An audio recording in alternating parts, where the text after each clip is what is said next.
in Christchurch, in the Wellington region, and of course in Auckland, some of whom are here today. Mr. Speaker, this bill is part of a longer journey of which my part and the part of the Green Party is just a small part that many people here today have walked for many years. I acknowledge their continued advocacy. Mr. Speaker, these communities ask important and often detailed questions, some of which I'll admit I didn't have the answers to. In Christchurch, for example, I met with the Pacific Youth Leadership and Transformation Council, PILAT, who hosted a talanoa whono, which included elders and youth to discuss the bill. And I noted that I just got a message from Josiah Tuamali'i this morning. I'm not too sure if he made it into the gallery. At that whono, they came prepared and with lawyers, Mr. Speaker. I had some of the answers, but not all of them.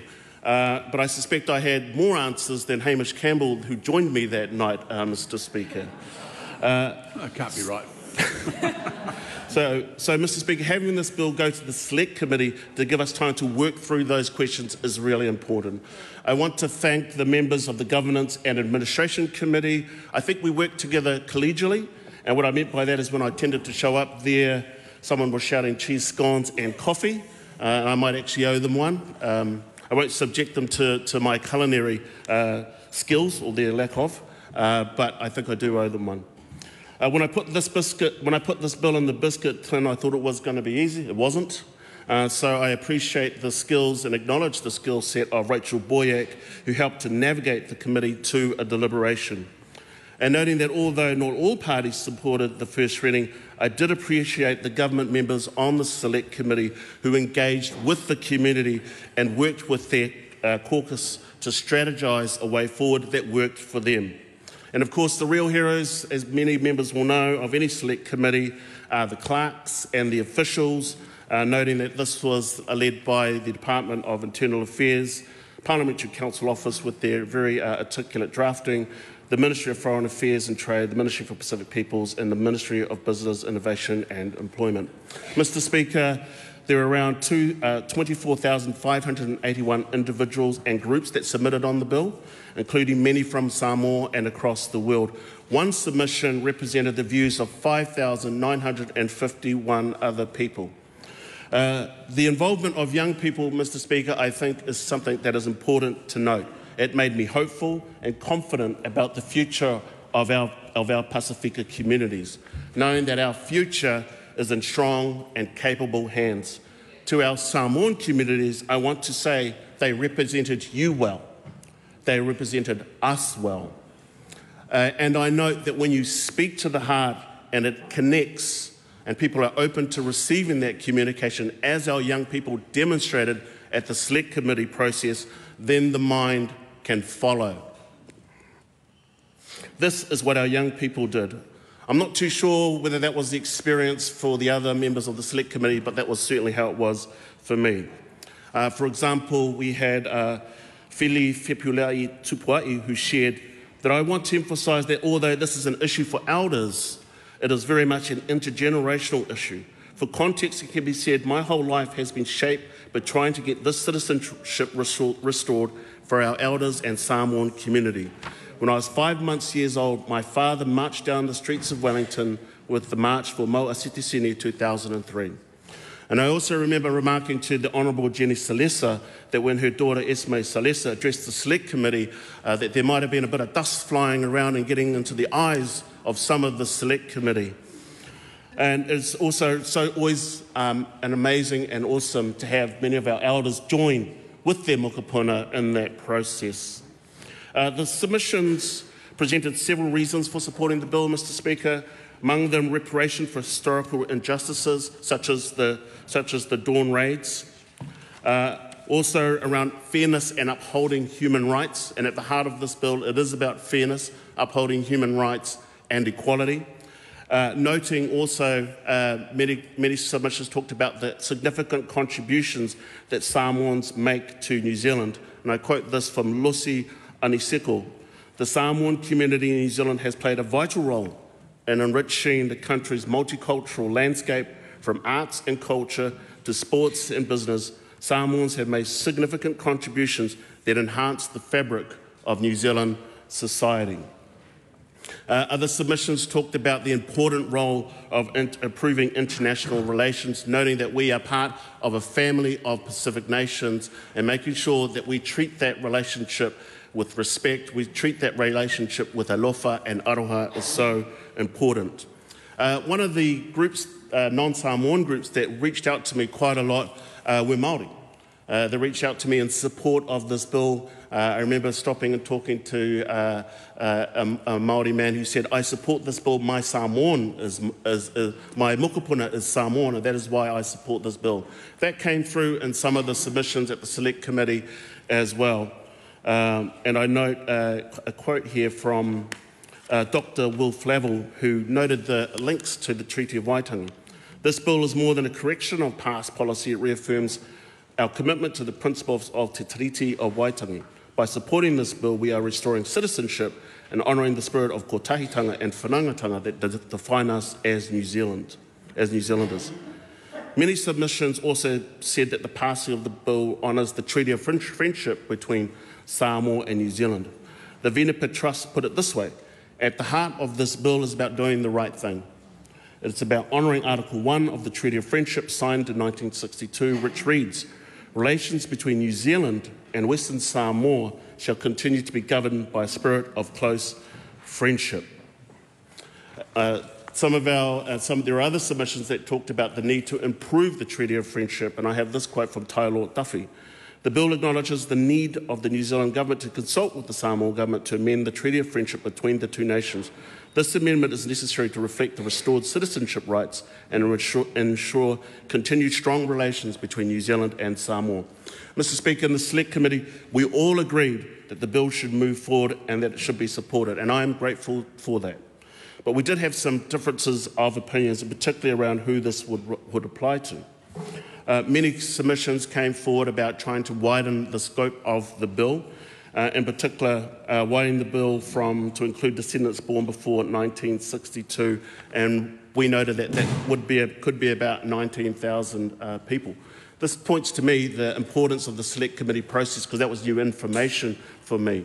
The widening of the scope was supported by ourselves in the Greens and also the Labour Party. We also proposed to amend rather than appeal the bill, and this includes having a name change of the bill from the Citizenship from the original name to the Citizenship Western Samoa Restoration Amendment Bill. Another area that we didn't agree on was around the applications of fees, and here I want to note the significant contribution of Lemonga Lydia Sosene, who has been a strong advocate in this process, and I am sure that Select Committee members and all members around the House would wish her best on her journey to recovery.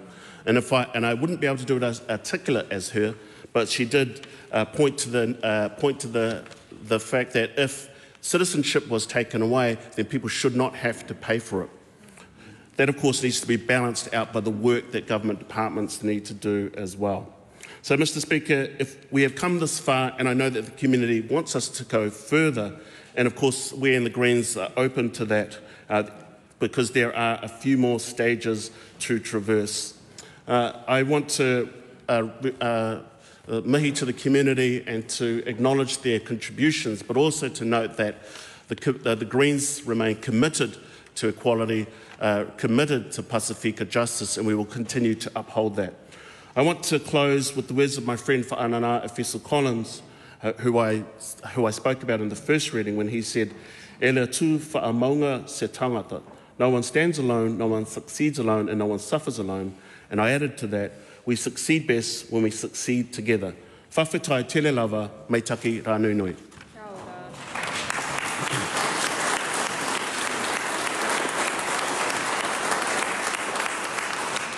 I call on the Honourable Chris Pink. Thank you, Mr. Speaker. The member who has just resumed his seat has graciously acknowledged many others in relation to this, and it's appropriate that he do so. But I would like to start my contribution by acknowledging the member himself.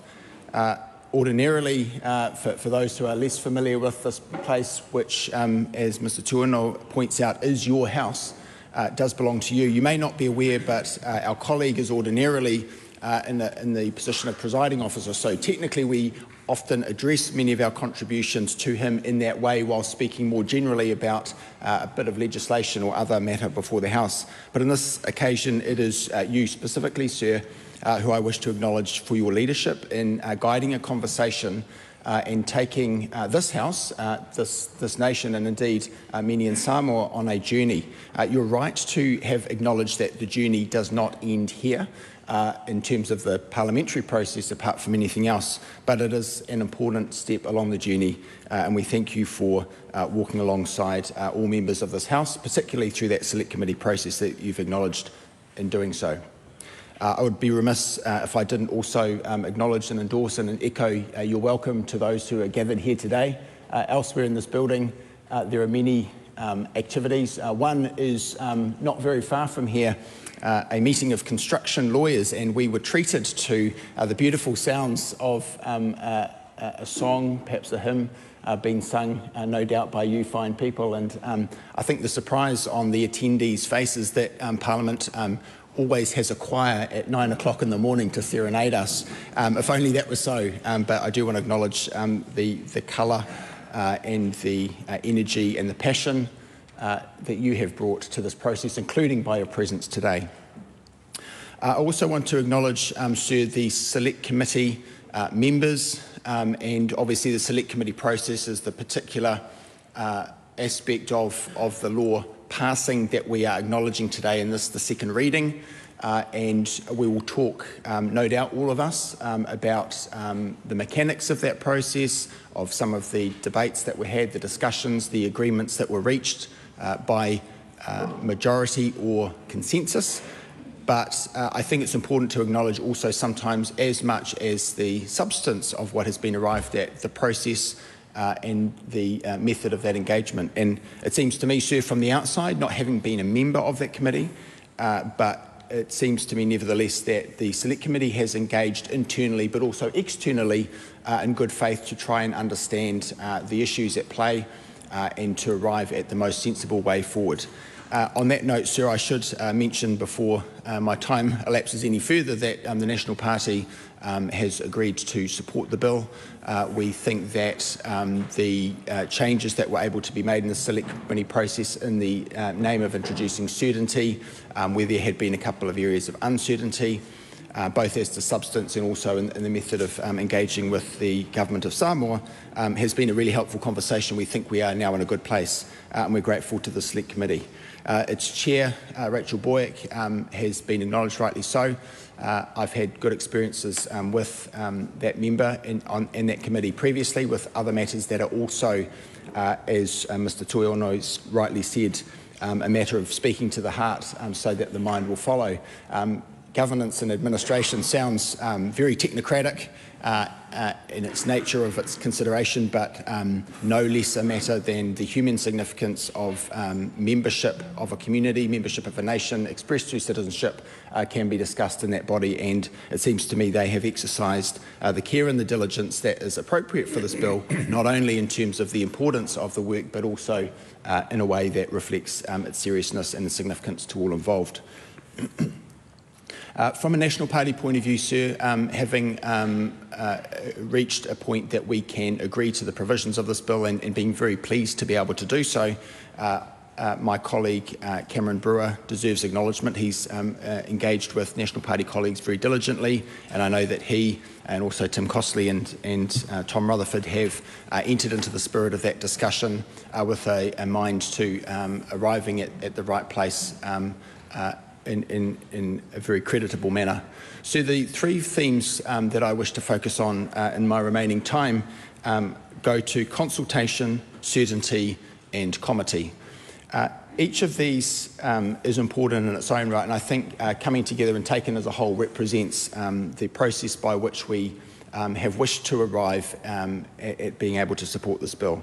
So the first is consultation, and members will be aware, and those present and those watching as well will probably be aware that there is a treaty of friendship between the governments of New Zealand and Samoa that imposes an obligation of consultation and discussion And I think it's been helpful through the Select Committee engagement through various channels to be able to interact with the Government of Samoa and other key figures in that nation, that proud nation, to understand the effect of the bill, both in its original form and as now amended, on that nation. Of course, it's right that we acknowledge the people-to-people links, the community links between New Zealand and Samoa and within New Zealand, acknowledging, of course, the special role that the Samoan community has played in New Zealand over many years and in many different spheres. But of course, it's also the case that the government of a nation must engage in good faith with that other nation. And New Zealand hasn't always been a good partner, a good neighbour and a good friend, sir, including in the Pacific. And we're mindful of the need not to do a thing that we would consider maybe in some ways very helpful to the people of a nation, but in a way that would perhaps cause consternation with the government of that nation. And so in the spirit and indeed the requirement of the Treaty of Friendship with Samoan government, from a New Zealand perspective, to say that we have engaged with them to understand a level of comfort on their point of view in terms of what it might mean if more Samoan citizens were to become New Zealand citizens, and not wishing to take from them in a way that reflects in addition to this country, but to reach a compromise in terms of the eligibility, but also that understanding of what it might mean for both nations. And so I think that consultation has taken place now in a way that's appropriate.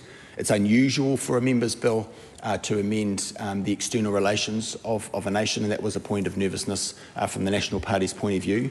But through that Select Committee deliberation, including the good faith engagement with the member himself, I think we can feel satisfied that we've made a good faith effort as the Government of New Zealand and as the Parliament of New Zealand more generally to reach that place.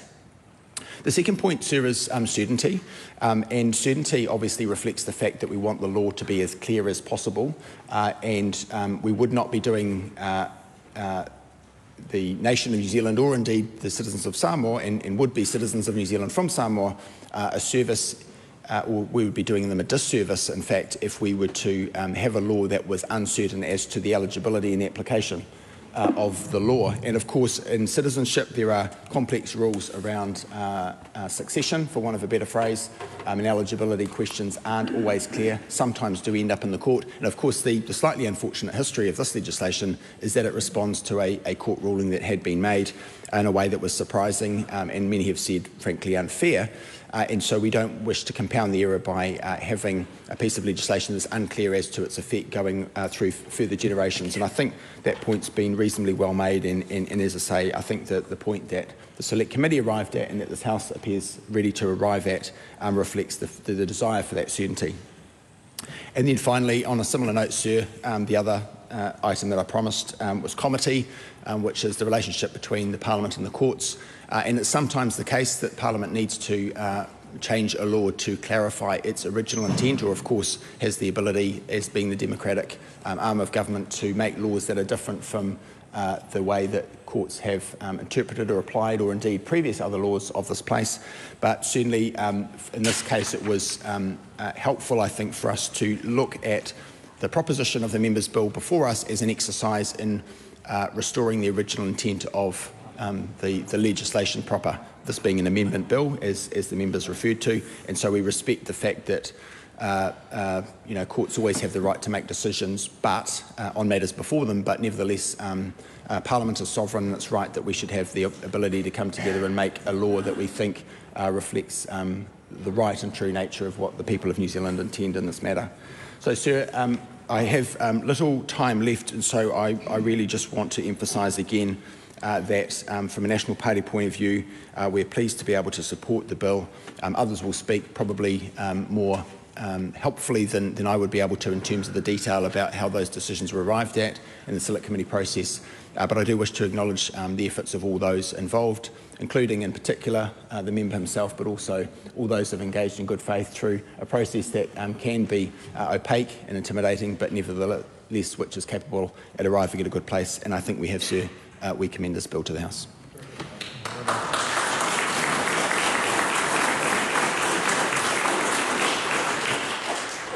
The Honourable Barbara Edmonds. Mili, mili, mili, mili, mili, mili, mili, mili, mili, mili, mili, mili, mili, mili, mili, mili, mili, mili, Patia, Patia, Lua Pati, Tatofa. Hey, hey, hey, hey. Thank you, Mr. Speaker, for indulging in me. I just wanted to make sure we had some Samoans in the House today. Au te whaata alofa atu ma le wha alo alo, ma lo le soifua maua ma le langi e mama. You don't know where you are going unless you know where you have come from. I repeat, you don't know where you are going unless you know where you have come from. Mr. Speaker, I am proud to be able to stand in the second reading of this member's bill to lend our support to the member, Te Ano Tuiono, for this bill. I want to acknowledge you, my 682 brother, again for bringing this to the House. Mr. Speaker, I'm going to use my contribution to take us through the past, and my fellow members will take us through to the future. As many members know, Samoa is an archipelago of islands covering just under 3,000 square kilometres of land in the South Pacific. The population in Samoa, as at 2023, was 218,019 people. The population in New Zealand, as part of the 2023 census, is 213,069 people, over half of the Pacific population in New Zealand. Nganana Samoa is the third most spoken language here in Aotearoa, New Zealand, behind English and Te Reo Māori. Us Samoans, we are very, very proud people. We're also humble, but we're very proud, whether that be in our homeland of Samoa or here in our new home of Aotearoa, New Zealand. We do have a close connection to New Zealand, to Aotearoa, both through our whakawhanaunatanga, with our tuakana taina relationship with tangata whenua. I will let Adrian Rurawhe argue whether he is tuakana or taina. I still believe we are tuakana, but we can leave that for another day. Also with the Treaty of Friendship. However, there have been many times in the history of New Zealand and that relationship with Samoa where that friendship has been trampled on. The Talloon that landed in Apia Harbour in 1918 led to the death of thousands of Samoans. 22% of the population was wiped out through the flu. The Mao movement, Mao atu Mao Mapule, where Black Saturday on the 28th of December 1929, a movement that was brought together to protest and to organise around some of the atrocities that were happening with the New Zealand administration of Samoa. That movement was pushing for independence. Te Pua Tamasese Lealofi III, this man here in white, he was assassinated on Black Saturday, December the 28th. This man is Anai Neru Levasa, former MP's great-grandfather. And next to him is my great-grandfather, Temu Lauwha. That is the connection to New Zealand and the Parliament and the history. The Dawn Raids, the 1970s, where Pacific people, Samoan, Tongan and Māori, basically if you were brown, were targeted, questioned, arrested and deported, despite the fact there was a concerted effort by the New Zealand government calling our Pacific people to New Zealand to help with manufacturing, to help fill the labour force gaps. The Privy Council case of Lessar versus Attorney General, that is why we need to know our past in order to go to the future. I looked to the Privy Council case of Lessar versus Attorney General, which led to the Citizenship Western Samoa Bill. And in the third reading of that bill by the Honourable Jim McClay, who was the Attorney General at the time, he said, equally important is the fact that for 60 years, no one believed that Western Samoans were British subjects owing allegiance to the British Crown.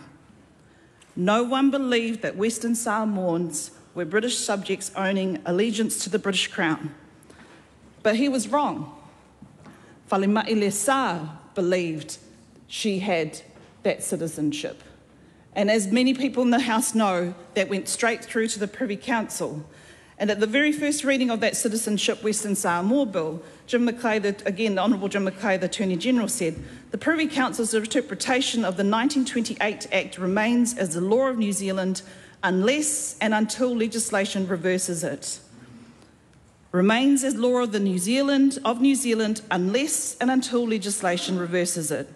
So that legislation, the Citizenship Western Samoa Bill and now Act, reversed it. And that's how we come to today.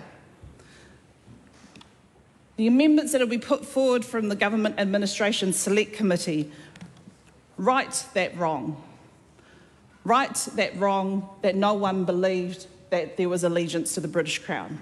Right that wrong that Samoans born during that period of 1924 to 1928 were not New Zealand citizens. But Whalemai Sa proved that wrong. And today the lesson really for our New Zealand government and for this Parliament is there is a crisis already happening in Samoa today.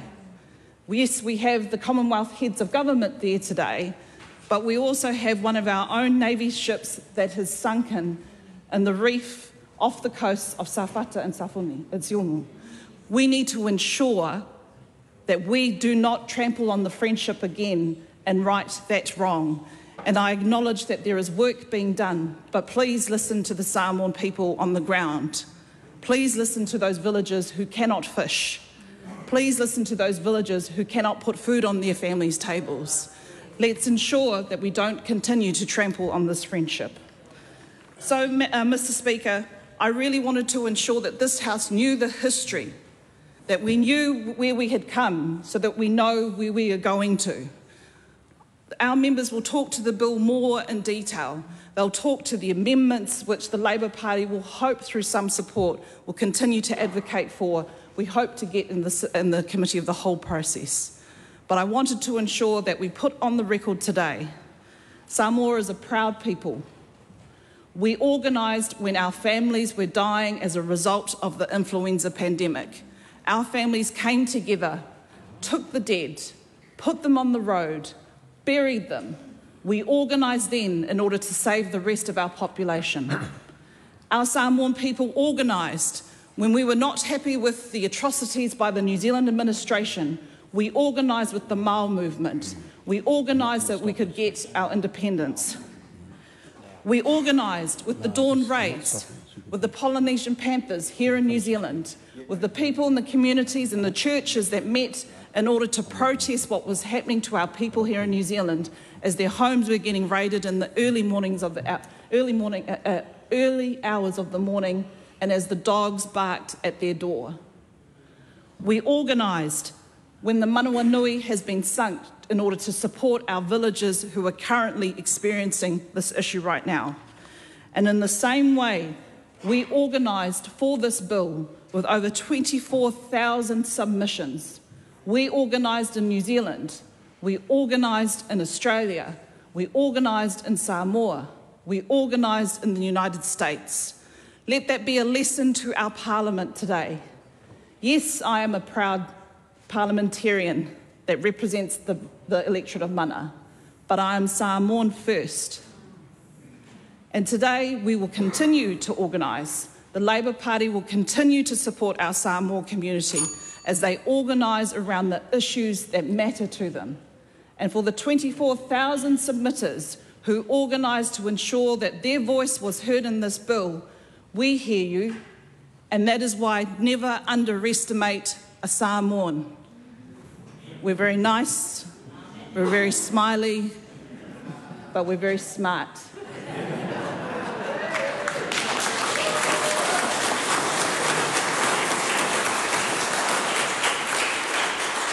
And we forgive.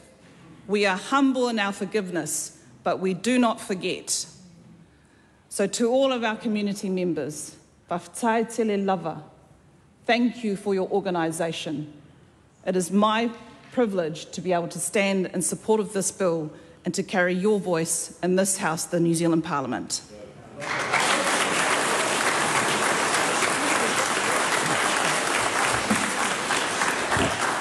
The House is going to suspend to take part in the Shakeout 2024, which is a national earthquake preparedness drill. Members will either get underneath their benches or underneath the galleries on the end. They could move now. Could everyone in the gallery please just pretend you're on an aeroplane and you've got to do that drill and move forward and hold your knees or something like that just while we do this.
Take their seat. Crisis averted.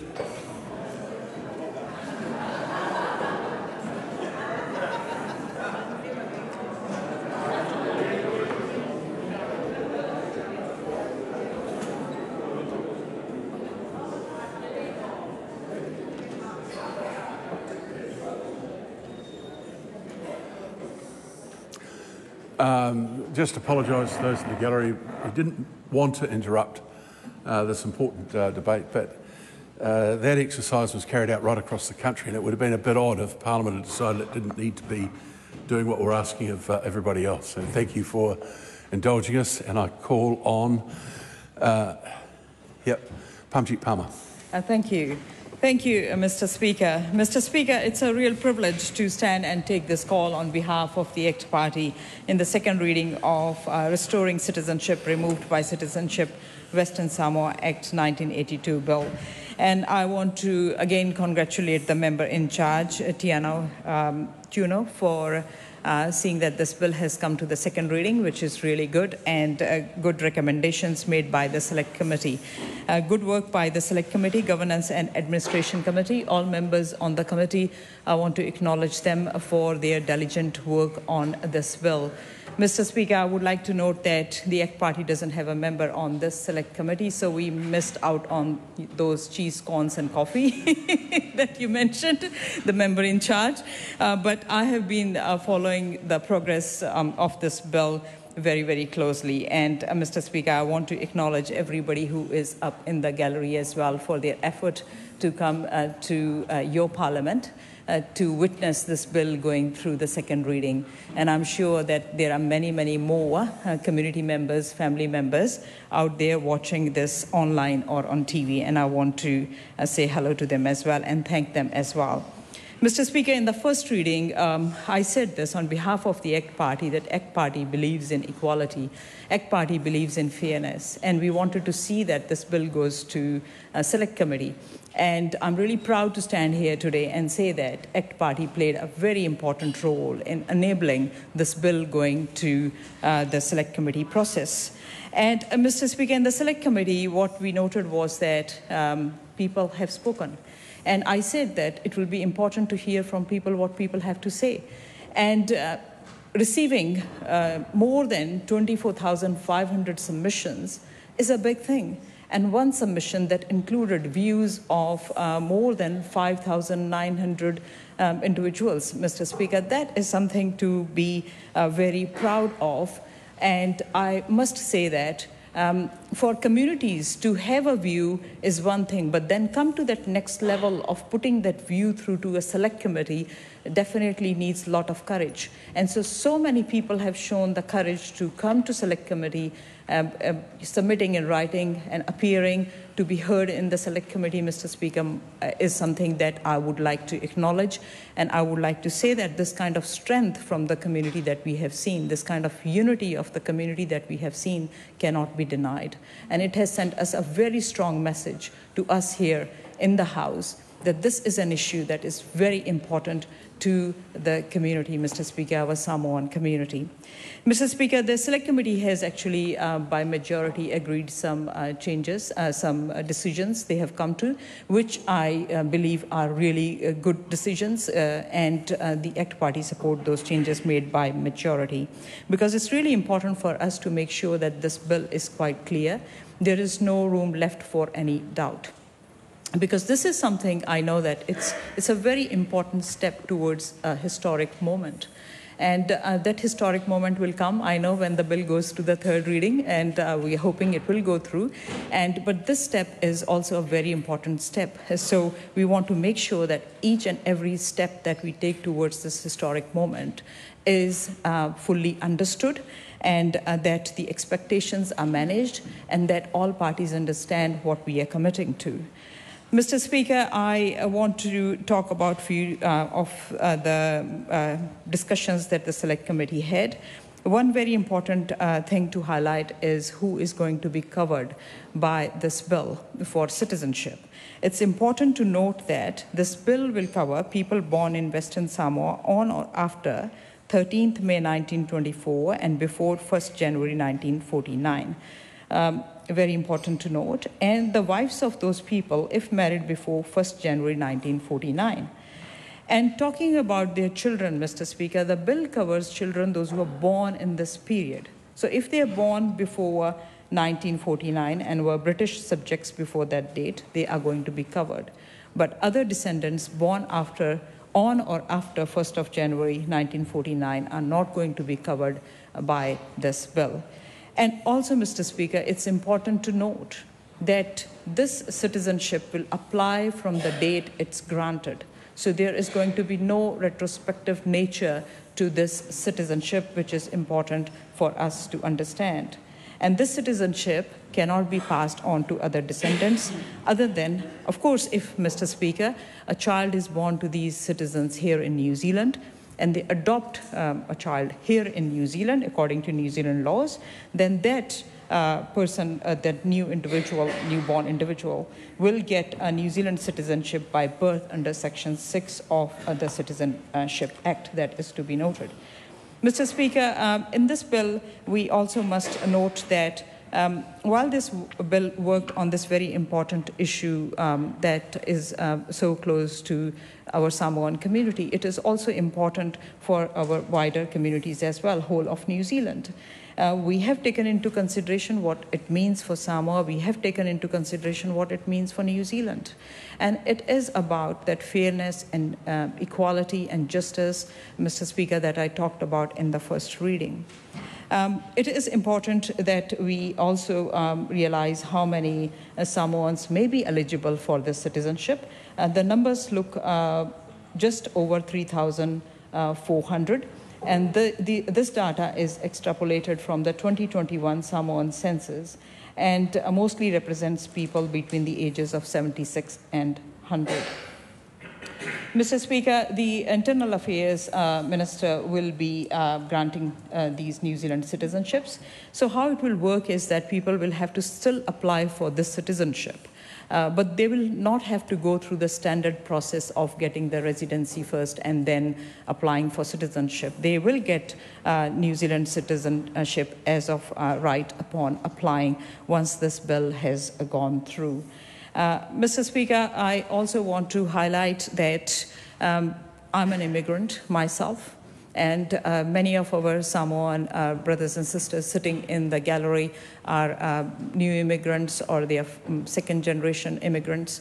And I understand their emotion, their feelings behind this, because this is an issue which I can relate to, because anything of this sort can become very important for the community, for the wider community as well. And I want to say this, that yes, we have come from different backgrounds, born in different parts of the world. We have different ethnic backgrounds, Mr. Speaker. We may have different perspectives, but having different backgrounds, different ethnicities, different perspectives is not a division. Bringing all the perspectives together, Mr. Speaker, actually makes us stronger. And here what we have seen is, we have seen what the perspective was of one community, and we have taken that into consideration. Obviously, this was an historic issue, very, very relevant to New Zealand as well. So we need to take that into consideration as well, and we have come to this conclusion that the ACT Party is going to support this bill and with the points that I have highlighted, Mr. Speaker. And I also must highlight that the Select Committee also noted that that it should not be a repeal of the 1982 Act, it should be an amendment, so the name of the bill is going to be changed to reflect that, and we support that as well. And Mr. Speaker, a final point I want to make here is this, that all these submitters, those who submitted and those who supported this bill going through, they selflessly did this. This wasn't about them. This was about those people, the older generation that is between 76 to 100. So that selfless, Mr. Speaker, support for the community coming together and trying to address this issue, Mr. Speaker, is something that I would like to acknowledge as well. So I would like to thank everybody who came forward, showed the courage to submit on this bill. And I would like to again thank the Select Committee for doing a great job. And the ACT Party is proud to stand and support this bill. Thank you, Mr. Speaker.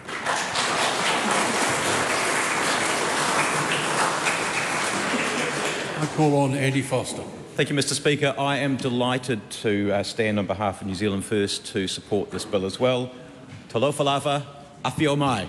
And it's just welcome to your Parliament.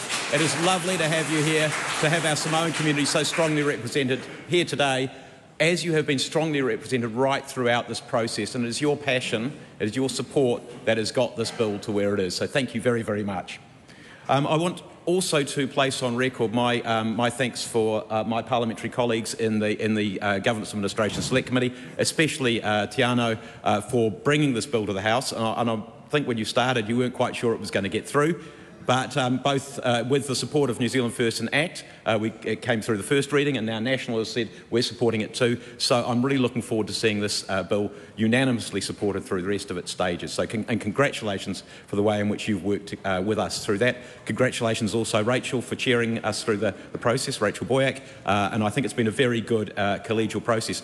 And my observation is that the select committees that I've been involved with are good collegial processes. If any other select committees are less collegial, I'd encourage you to come and have a look at ours and just quietly watch them, and hopefully you might learn something from it. I also want to put on record my thanks to officials from multiple agencies, and there were multiple agencies involved. In fact, we had to bring in a couple of extra agencies when we started, because this bill looked like it was quite a simple bill at face value, but as we unpeeled the onion, it got more and more and more complicated.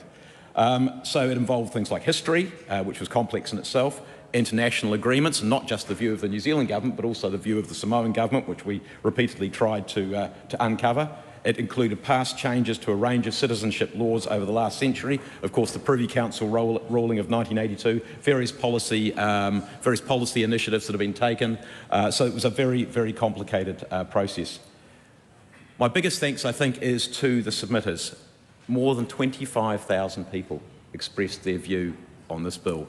And you brought passion, you told us your stories, you told us your family stories, you told us the stories of the nation as well, and you told us that history. And there was a clear, strong feeling that an injustice was done in 1982. There were a range of views, it must be said, Mr. Speaker, as to what should be done to put it right. But I would say that this is the Parliament that's going to do that. This is the Parliament that's actually going to do something concrete there, because previous Parliaments actually in some cases declined to do anything about it. In other cases have made apologies. We've had a couple of apologies, but the question is, what were those apologies followed up with? So this bill started off with the aim of giving citizenship to people born in Samoa between 1924 and 1948. And why that time? Well, that's all wrapped up in the history. And Tiano at the time reinforced that for us when we sought clarity about the extent of what this bill was about. The history, Mr. Speaker, is critical to this bill.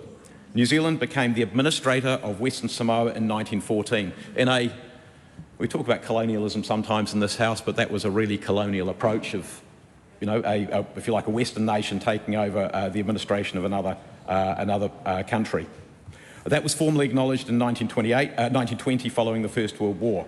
And it carried on through till Samoa became independent on the 1st of January 1962, so a very, very long time. And Mr. Speaker, we cannot look back on many aspects of New Zealand's administration with pride.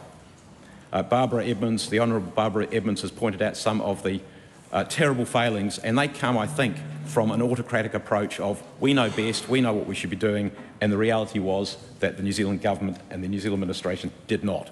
So in 1918, as we've heard, New Zealand government's negligence effectively allowed influenza and the influenza epidemic into Samoa, causing enormous loss of life.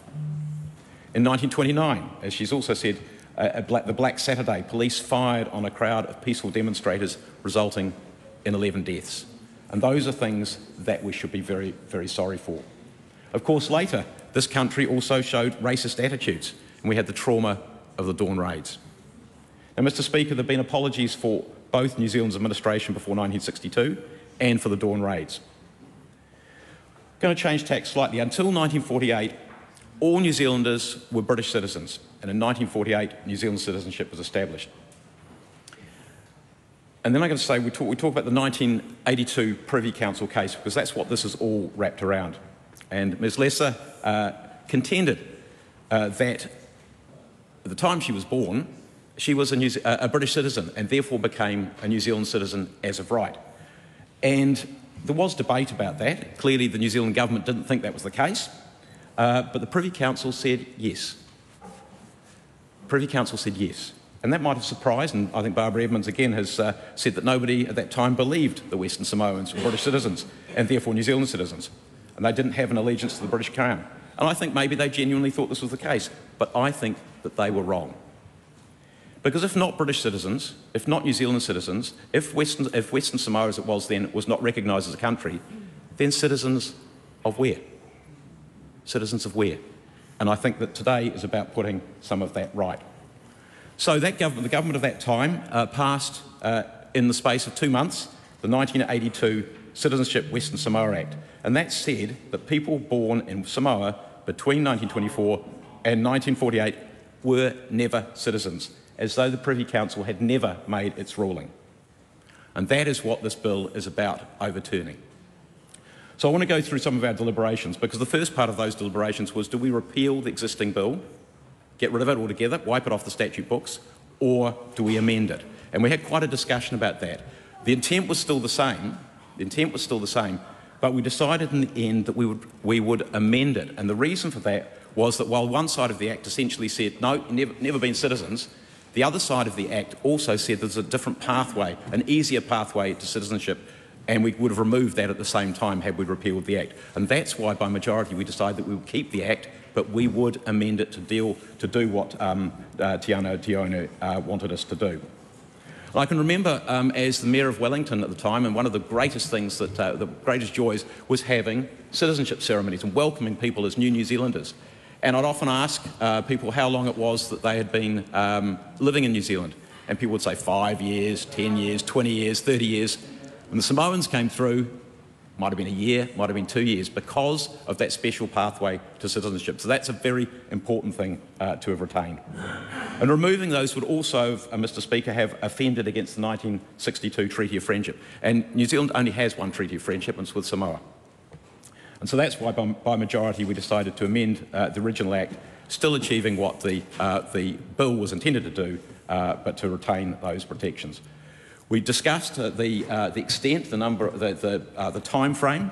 1924 to 48 was very, very clear, and there were some technicalities around that, but that bit is very, very clear.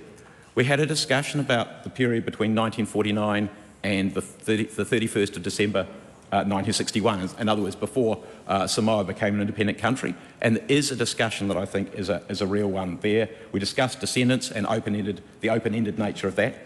And I think it would be fair to say that there were concerns about New Zealand's capacity if the number were too large. There were also concerns about Samoa's capacity.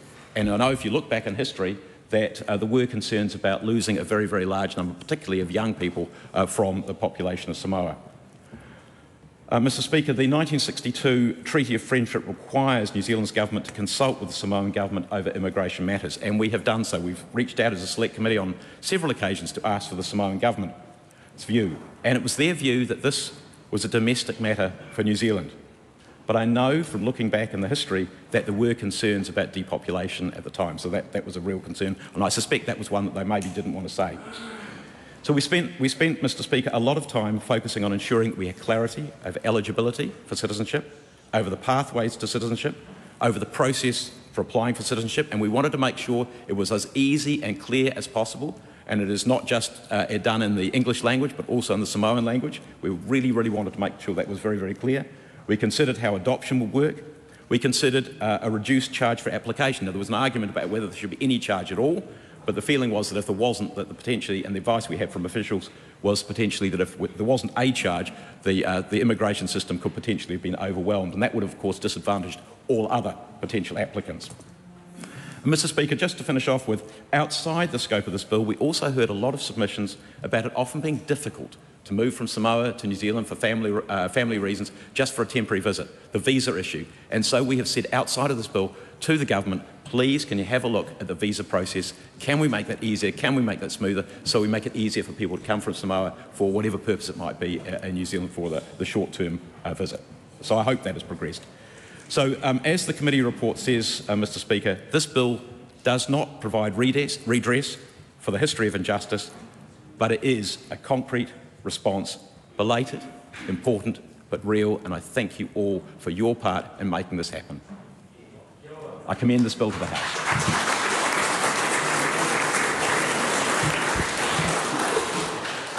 Debbie Ngāri-Wapaka. A tēnā koe te pika. A talofa lawa I te pā. Ia male mamalu o lea ua awhia. Whawhitai mō lea awhanua mō ahu. O te tū atu ai. E lango le sitini sini o Samoa.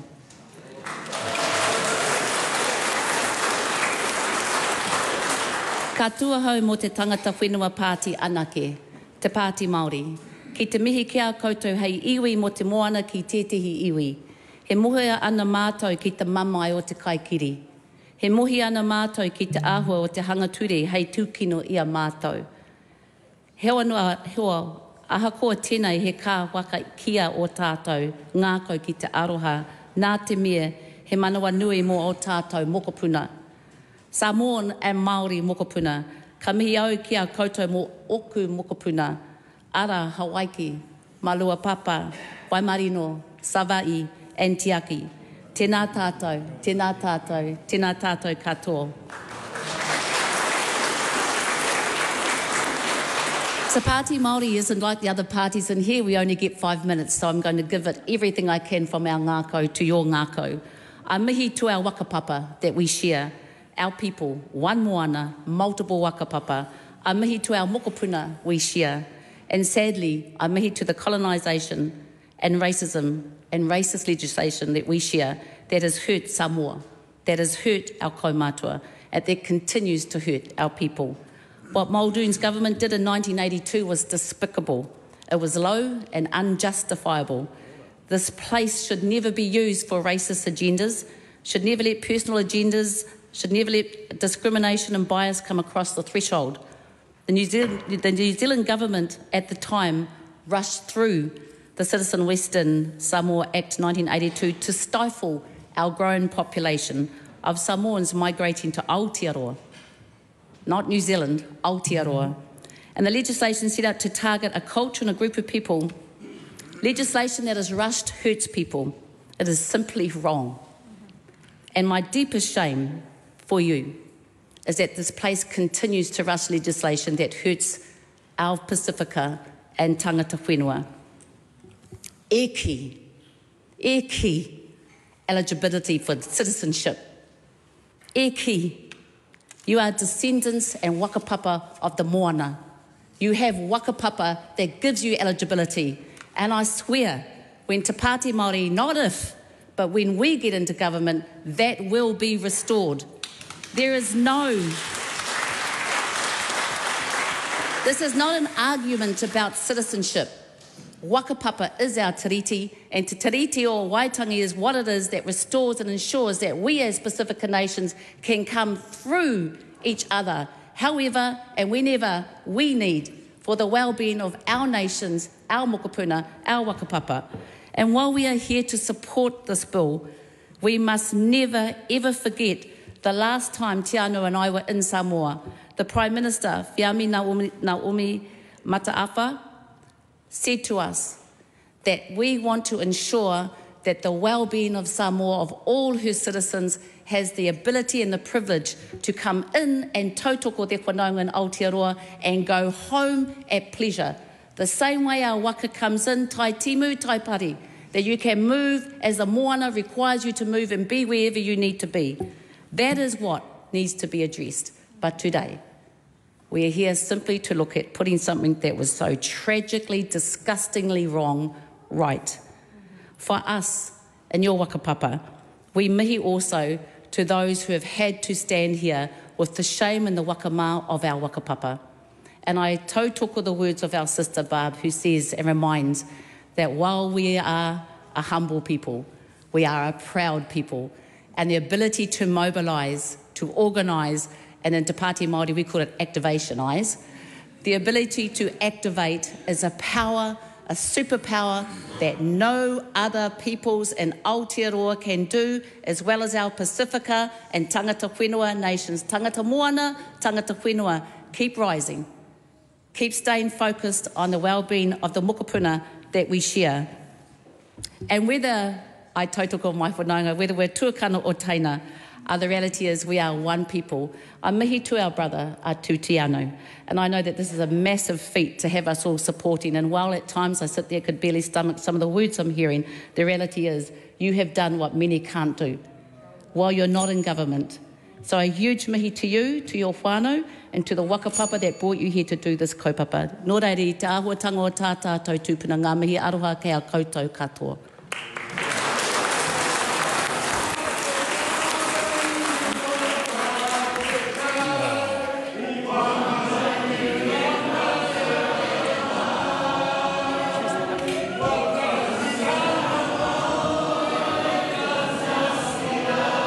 Sing again. Yeah.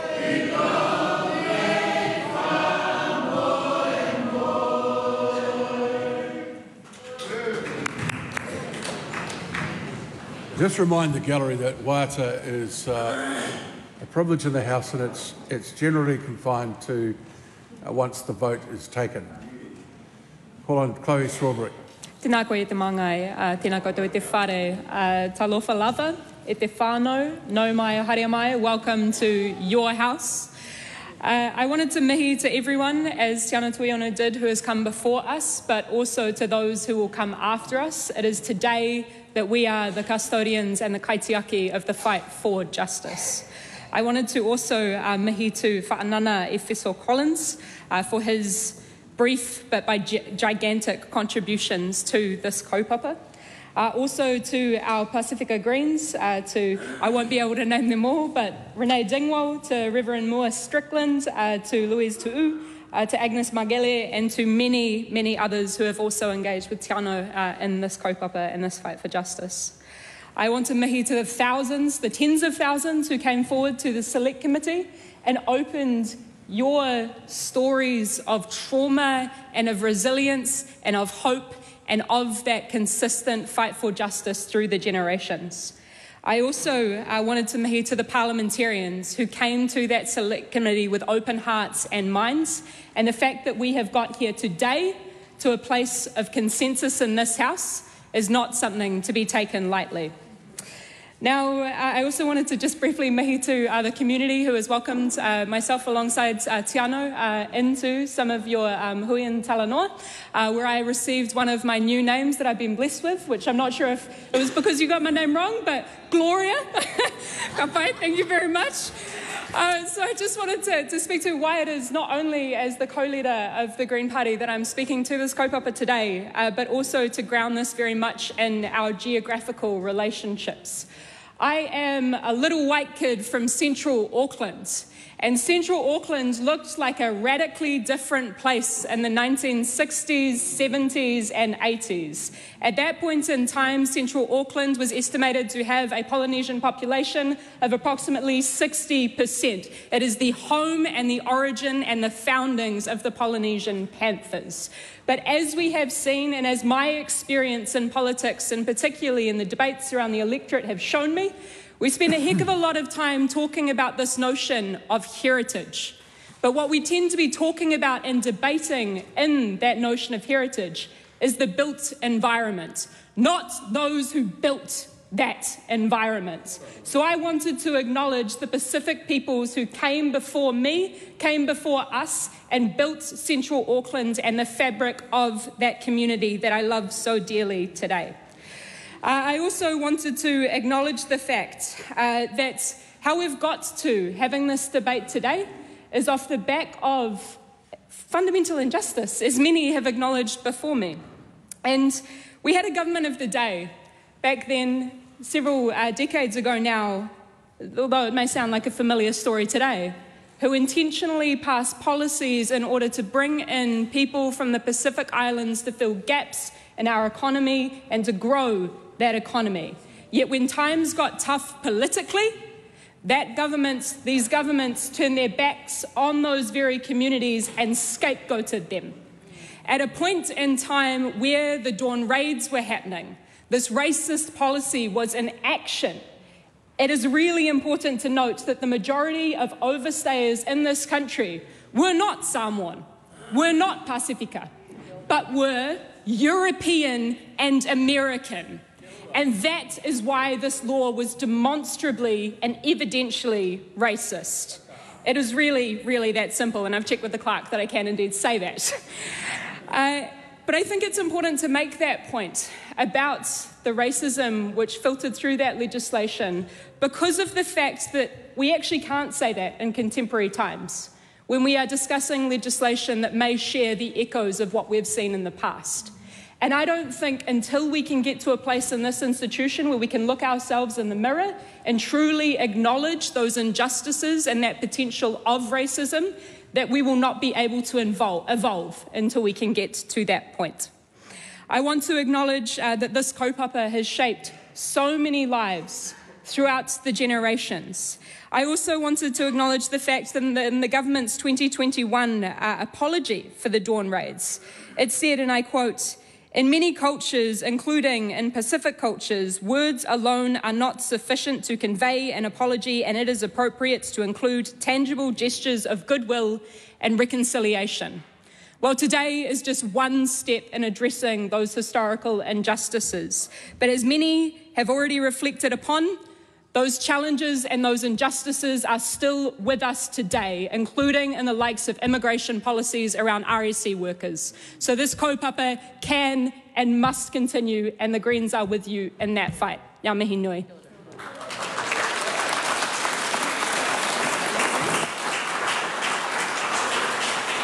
I call on Cameron Brewer. Talofa lava, Mr Speaker.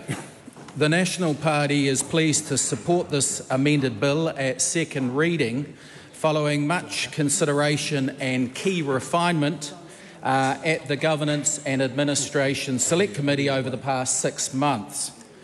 We believe we have landed at a good place, balancing both countries' interests, as well as finally addressing a long-held grievance by many since 1982. The bill will restore New Zealand citizenship to individuals born in Western Samoa between 13 May 1924 and 1 January 1949, yet were not in New Zealand in 1982, whose citizenship was removed with the 1982 Citizenship Western Samoa Act. The Select Committee's intention is clear and explicit in our report back to the House. We are ring-fencing this cohort of now elderly people, possibly up to 3,500 people. Only those directly affected will be eligible as of right for citizenship by grant, not their descendants. Initial advice from officials indicated that if descendants were to be included, that could implicate over 100,000 people, nearly half of Samoa's population, having a huge impact on Samoa as well as New Zealand. By ring-fencing the eligible 1924 to 48 cohort, we have done something no New Zealand Parliament has done in 42 years since the Privy Council decision.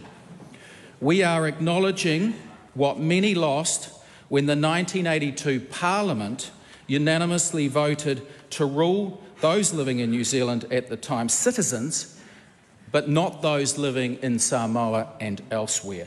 Again, it was a unanimous decision by this Parliament in 1982 to revoke their citizenship. In 1982, the legislation had cross-party support, with Bill Rowling's Labour Party and Bruce Beetham's Social Credit joining the Muldoon government to pass it. Mr Speaker, I want to acknowledge our Prime Minister, the Right Honourable Christopher Luxon, for being the 11th Prime Minister since Sir Robert Muldoon, but the first to actually confront this issue in a practical yet meaningful way.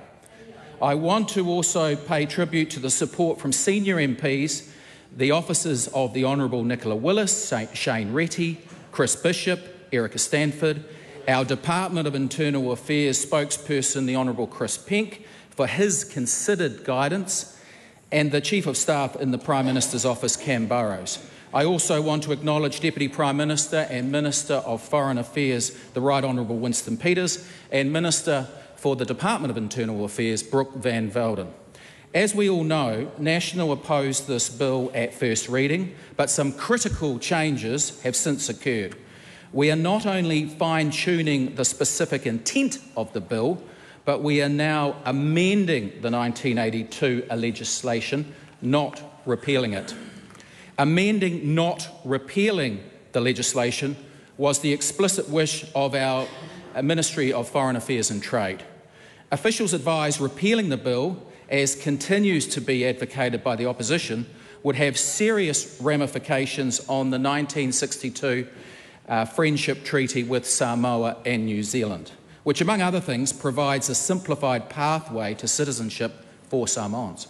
In short, a repeal would, quote, particularly impact individuals outside the group directly addressed by the bill, adding more hurdles for Samoan citizens to apply for or automatically receive New Zealand citizenship, wrote the DIA's departmental report to the Select Committee.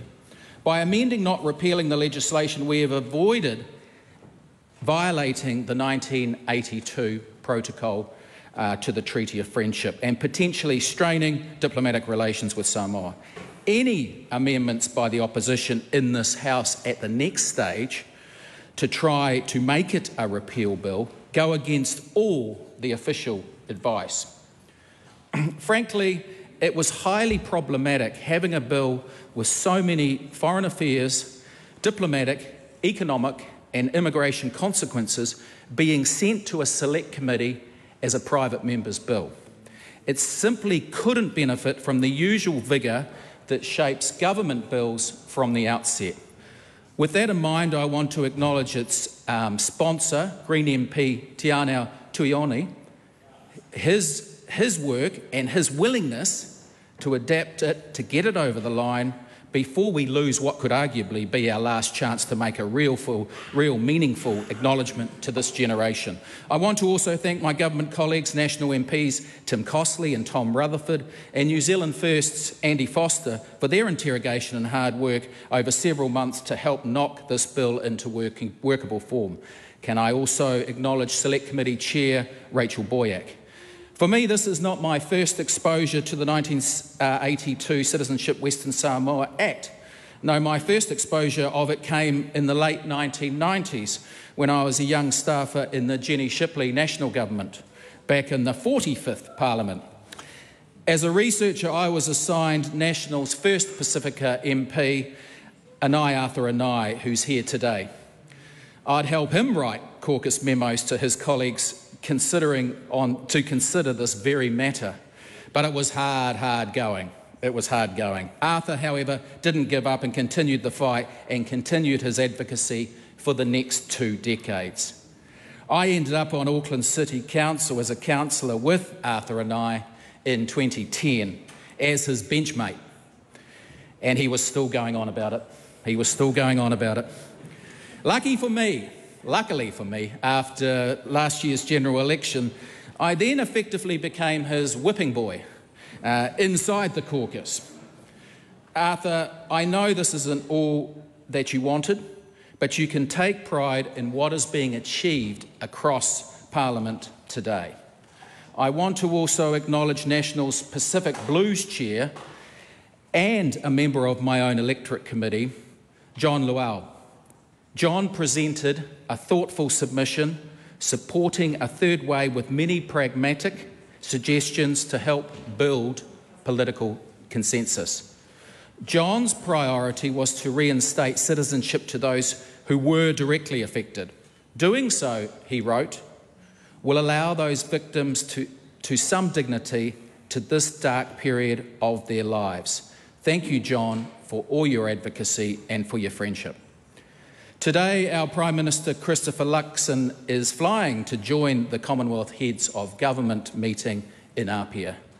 Again, the Prime Minister can feel proud that since 1982, after 6 Labour Prime Ministers and 4 national ones, he is the one Prime Minister who is putting his support to this.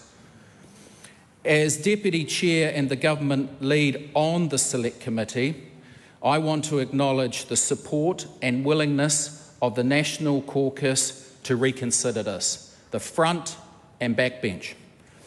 Thank you to my committee colleagues from across the House for listening to the submissions and making the necessary changes to enable this day and the inevitable, dare I say, the inevitable passing of what will soon be known as the Citizenship Western Samoa Restoration Amendment Act.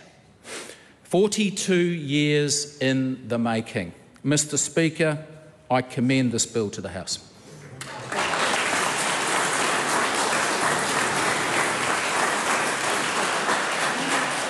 I call Rachel Boyack. Talofa lava, Mr. Speaker, and talofa lava to the community who are joining us here in your House, the Parliament, today. Mr. Speaker, there are a few people I wish to acknowledge at the beginning of my contribution. First and most importantly, can I acknowledge the member in charge of the bill, my brother from across the aisle on this side of the House, Tiano Tuiono. Thank you for putting this bill into the tin, for having it pulled accidentally, and then for championing it through the House to date. It has been a real pleasure working alongside you, my brother. Can I acknowledge our elders who are with us and are also watching from around the world, talofa lava. In particular, I want to make mention of 3 of your elders who, while former parliamentarians, haven't lost their touch as parliamentarians. Anai Arthur Anai, who has been very forthright in his views with us. My former caucus colleague, Opito Sua William Seo, who is also at Choggin but has made sure his views are known to us. And also with us today, can I acknowledge in the House, Dame Loa Manuva Winnie Laban. The 3 of you are a reminder to all parliamentarians that even when you leave, you can still make your contribution. So thank you for your wisdom and your guidance to all of us throughout this process.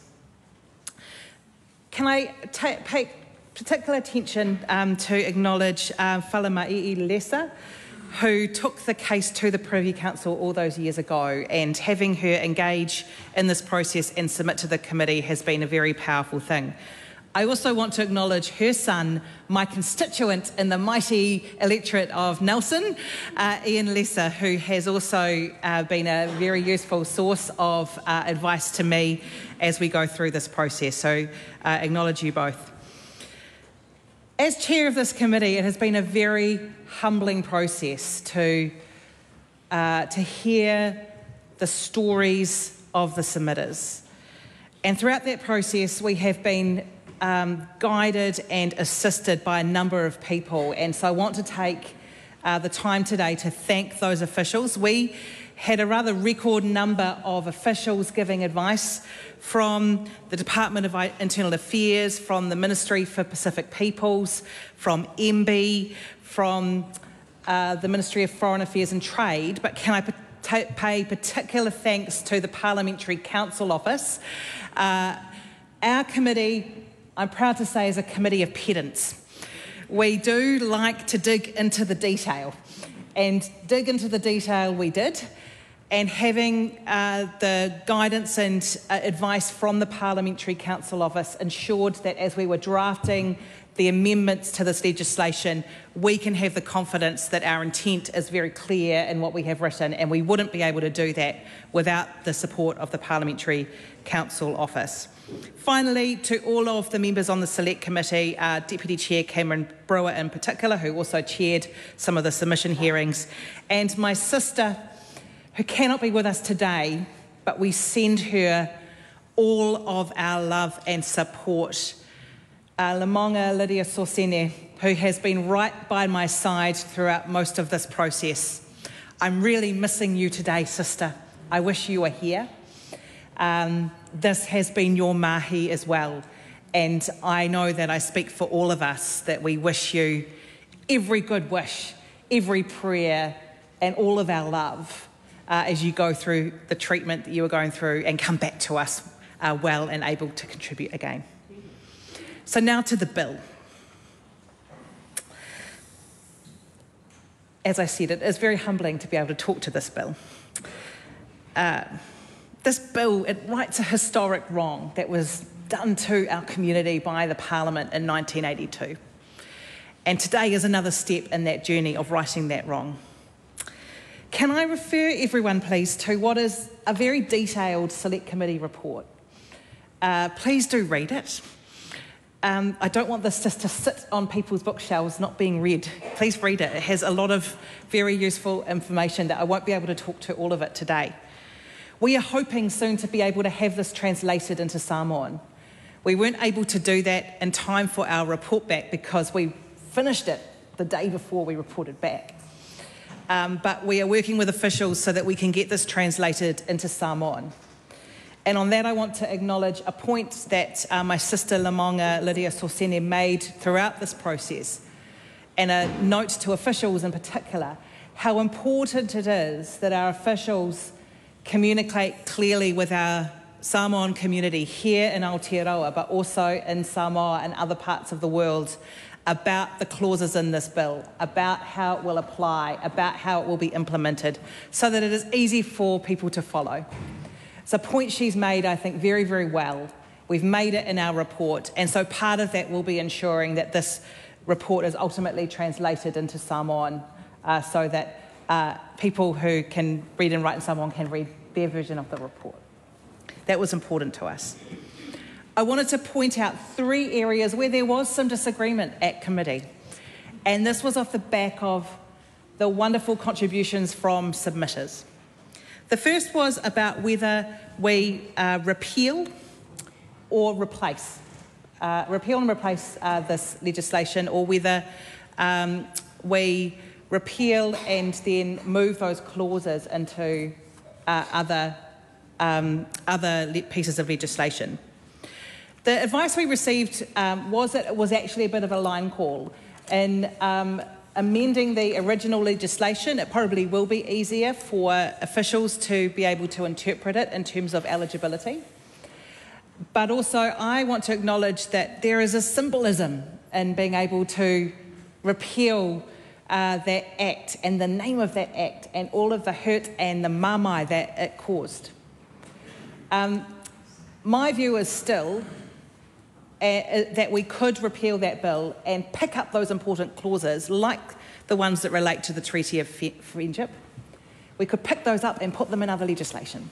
We could still do that. So that is still the view that I hold. The second was around the need for a fee when people apply for their citizenship by grant. Now, fees are ultimately determined in regulation by Cabinet. What the committee has chosen to do by majority is have a fee set in the legislation until such time as that fee is determined. But our view, Labor and the Greens' view, was that for that short period of time, we shouldn't put a fee in place.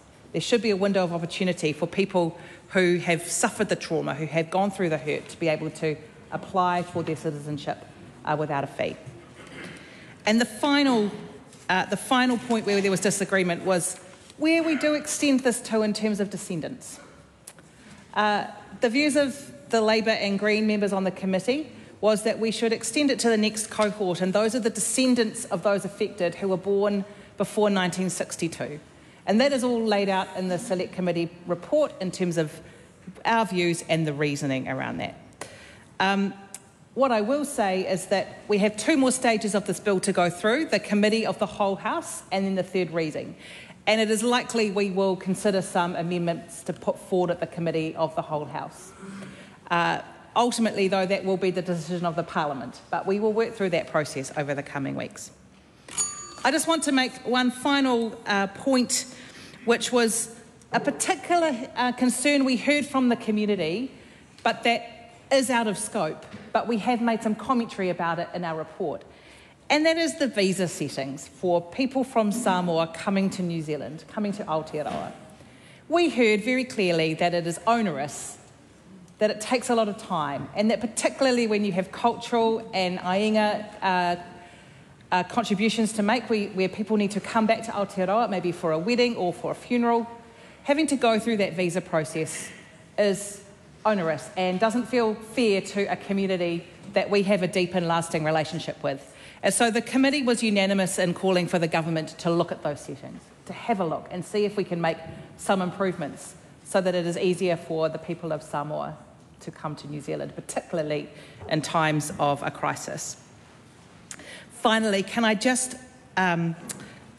point out and just finally acknowledge that for the people of Samoa, on your minds will be the sinking of the Manawanui on the southern coast of Upolu, where I have visited twice that very area. I think all of this House wants to send our love and support to the people of Samoa and how deeply sorry we are at what has occurred in your moana, in your waters. On that note, Mr. Speaker, it has been a real privilege to help guide this bill through to this point. For Awhatai Tele Lava, I commend this bill to the House.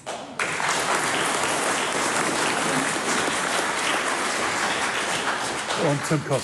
Talofa lava, Mr. Speaker. Let's set the scene and understand our government's and this Parliament's precedent-breaking support. Samoa in the late 1800s, and there are interests from Germany, the US and the UK, and civil war breaks out between local factions backed by these three countries. And then, without consulting any Samoans, this is not something any of us should be proud of, they have a conference and decide how to split Samoa. The eastern part goes to the US, now American Samoa. The western part, hence Western Samoa, comes under German control. Of course, 1914, the start of World War I, Britain rings up New Zealand, not so keen on having Germany with a safe haven in the Pacific, and New Zealand is asked and goes in without anyone firing a shot and takes control of Samoa for the duration of the war. Now, the intent at the time was actually to give it back to the Germans in 1919. But the League of Nations has a different plan, and it becomes what we call a Class C mandated country, along with other German territories in the Pacific and in South Africa, the likes of Southwest Africa, now Namibia, Nauru, I think of New Guinea, South Sea Islands, of course went to Japan, Micronesia, Marshall Islands. And the mandate lasts from April 1922 until April 1946. Now, the dates get a bit confusing when we look at the dates in this legislation, but we also have to read the British Nationality and Status of Aliens Acts in New Zealand, both the 23 and the 28, along with this, the Act by the same name but in the UK from 1914. So this trusteeship, 1921, the Samoa's Act to bring this in to law in New Zealand, and the bill makes it very clear that Samoans would not become New Zealand citizens. That was the thinking at the time. In fact, we have the letter that the Prime Minister, the Right Honourable Gordon Coates, wrote to the League of Nations in 1928, after the legislation that actually this bill gets based off. And he says, I'm quoting here, that the status of native inhabitants from Samoa is distinct from that of nationals from the mandatory power, in this case New Zealand. And again quoting, it cannot be identified herewith by any process having general application. And he goes on to say that the native inhabitants of the mandatory territory are not invested with the nationality of the mandatory power. And this is also agreed to, of course, by the UK, Australia, France, Japan, Belgium and South Africa.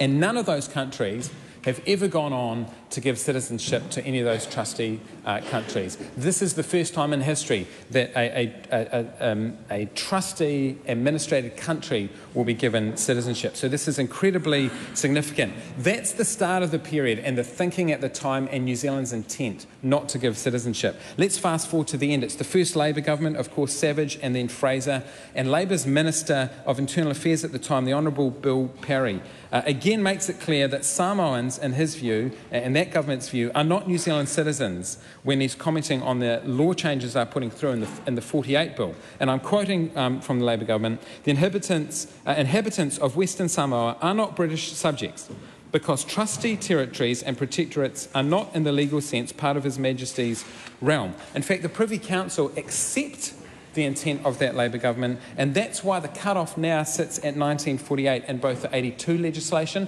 that we are amending today. But he goes on to say that although the protected persons are not British subjects, they should not be treated as aliens either. There should be an intermediate class. And so they changed the rules requiring 5 years of residency to get to citizenship to be just 1 year of residency. And this, in a way, sets the path towards the 1962 Treaty of Friendship, which builds on what he called an intermediate class. Now, of course, 1977, and Falama Elisa was prosecuted for being in New Zealand unlawfully, but argues that actually between the periods of legislation that we're talking about now, she effectively became a New Zealand citizen. And ultimately, the Privy Council accepts that. But we can understand the shock that there was across all parties in government at the time, because we know that the intent was, both in the 20s and the 40s, that they were not citizens, and hence the thinking to go and change this. As we've heard, Jim McClay was the minister responsible at the time. He argues that, look, successive governments never anticipated this, and he uses a comparison to a tax loophole. When someone finds a loophole in the law, a responsible government would honour those that found it, but also move to close it, which is what the 82 legislation did. And in fact, that legislation did three things. Firstly, it awards citizenship to Falema Elisa and her family specifically, but also to any Samoans who were legally in New Zealand at that time. Secondly, it creates a fast-track pathway, and we love a good fast-track, for all Samoans, removing that 1 year residency requirement, but also things like not needing to pass an English language test. In effect, if you can reside in New Zealand legally, you can become a citizen right away. And that's something we want to protect by not removing some of those details from the 82 legislation. And finally, of course, it ruled out future citizenship to people who might not otherwise be entitled to it from that period. Come forward to 2002-2003, Helen Clark's Labour government, and they were presented with a petition to do exactly what we're doing here, but they denied it. Why was that? Well, part of it maybe was, as explained in their thinking, they considered that a repeal of the 1902 Act would be inappropriate, I'm quoting, inappropriate from an international law perspective. And they noted that no other mandated country had citizenship from that time. In fact, even today, MFAT's advice to us was that the advice it provided to the committee 20 years ago was still valid, and further that they consider before this bill passes, New Zealand's current legislative policy and administrative settings in relation to Samoa are consistent with international human rights law. Now, add to that the DIA advice that said if we were to repeal the 82 bill, it could create an unintended divide between those who would gain citizenship from that period and all other Samoans and those that might be born in the future that would not be able to benefit from the fast track and the provisions that brought in. And of course, we know from recent submissions, like we heard the Honourable William Seo, Minister of Pacific Peoples from 2017 to 23, heard from him directly that even with the complete majority, this bill was not something he was able to gain support from his cabinet colleagues, which is, of course, a real shame. And that begs the question, why now? Why is this government, why does National support this now when, as we've heard, no previous government was willing to? Well, I want to cover three reasons. Firstly, I have to acknowledge the member in charge of this bill, Te Anau Tuiono, for bringing it, and his clear intent of what he was wanting and the target group, and I'm quoting from his intent in the bill, that this would not create new rights of citizenship for descendants of those whose citizenship rights were removed. The intent was never to go broader. It was to address this historic wrong, and by bringing that focus and that clarity, it really enabled us to get a better sense of comfort and to know that this was a targeted bill and something that we could find unity in the Select Committee to gather around. That was a big piece of the puzzle. Secondly, it is about amending, not repealing. We heard official advice that there would be huge challenges with a repeal, that it was, and I quote, it was very difficult to operationalise or could not be operationalised in its current form that it passed the first reading. It could potentially kill the Treaty of Friendship, kill the fast track for Samoan citizenship for others. It could inadvertently do more harm than good. And I think it's a great sign of leadership, actually, that people are willing to forego the big banner posters of repeal and go for the thing that will actually deliver the practical outcome that was desired. Add to that things like Section 32 of the Legislation Act, which are also problematic in terms of a repeal. But finally, for me, as much as anything else, it was the submissions, the personal stories that moved me, the emotional, often at times, examples that we were given. I know that this bill is not directly just in response to things like the Dawn Raid, the 1929 massacre, the Spanish flu, but I heard the submissions from people like Melanie Anai, Polynesian Panthers, David Louis, Samoan Trade and Investment Council, Hans Schwelger, and they were very clear, again I'm quoting, that the Ardern apology didn't cut it, it was hollow, it fell short.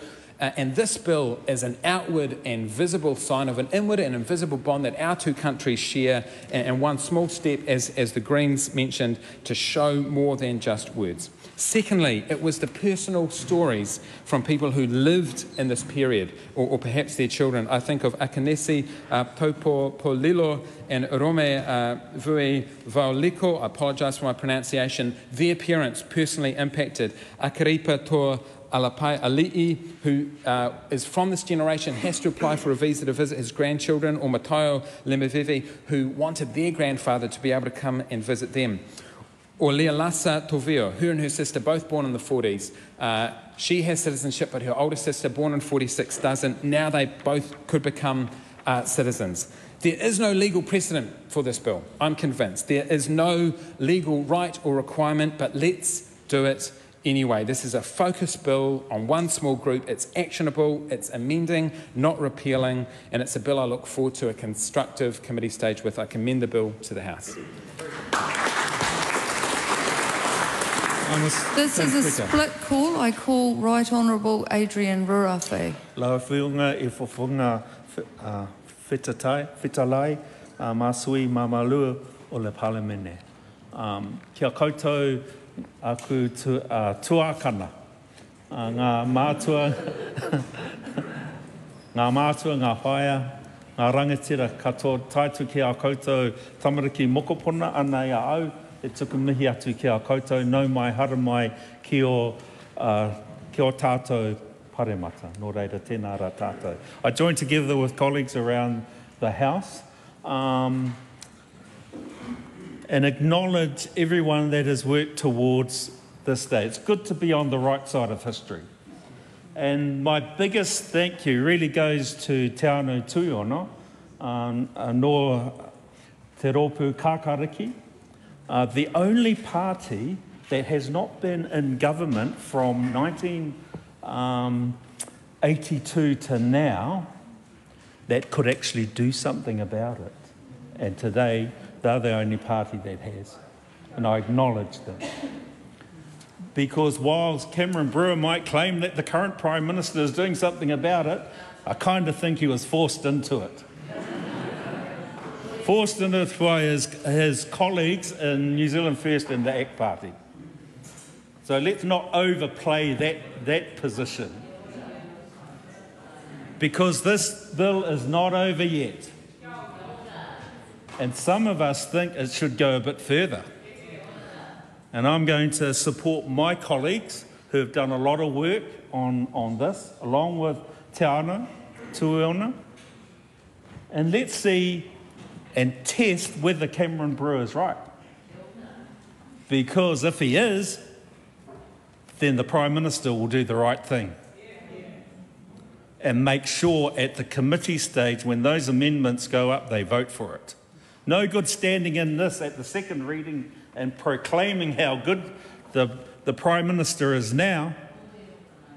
Let's see after the third reading. Then might acknowledge that. But today, no. 11 Prime Ministers so far have done nothing. And today I think it's right for me to acknowledge what has been done. I join also colleagues in acknowledging the work of the chair of the Select Committee and all of the members, including Lamonga Sosene. And I send all my alofa to her.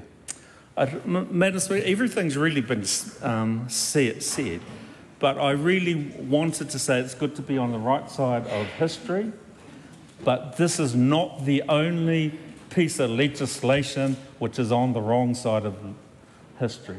And as my whanaunga from Te Taihauru, from Taranaki, said, there are other bills as well, currently going through this House, or about to go through this House, that will end up on the wrong side of history, and people's grandchildren in 40 years might be back here correcting what their grandparents did.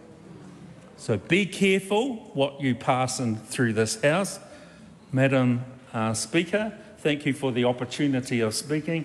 Kia koutou anō, aku tuakana, me aku teina, tēnā rā tātou katoa.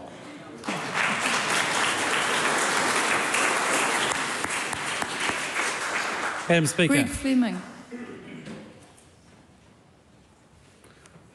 La ususunga I le whawhonga whetalai.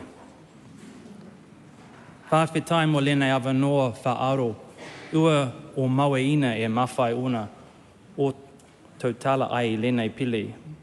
Mata nofi ma tau e luma o Samoa ma ona tangata.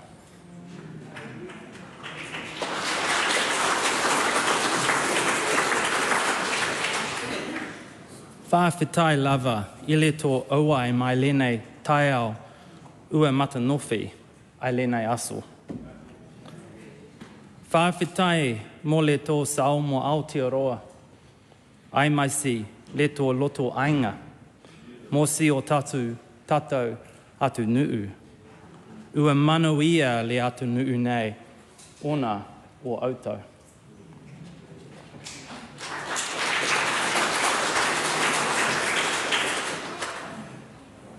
Madam Speaker, the details of this bill and its long history, the disagreements and the agreements have been well canvassed in this morning's speeches.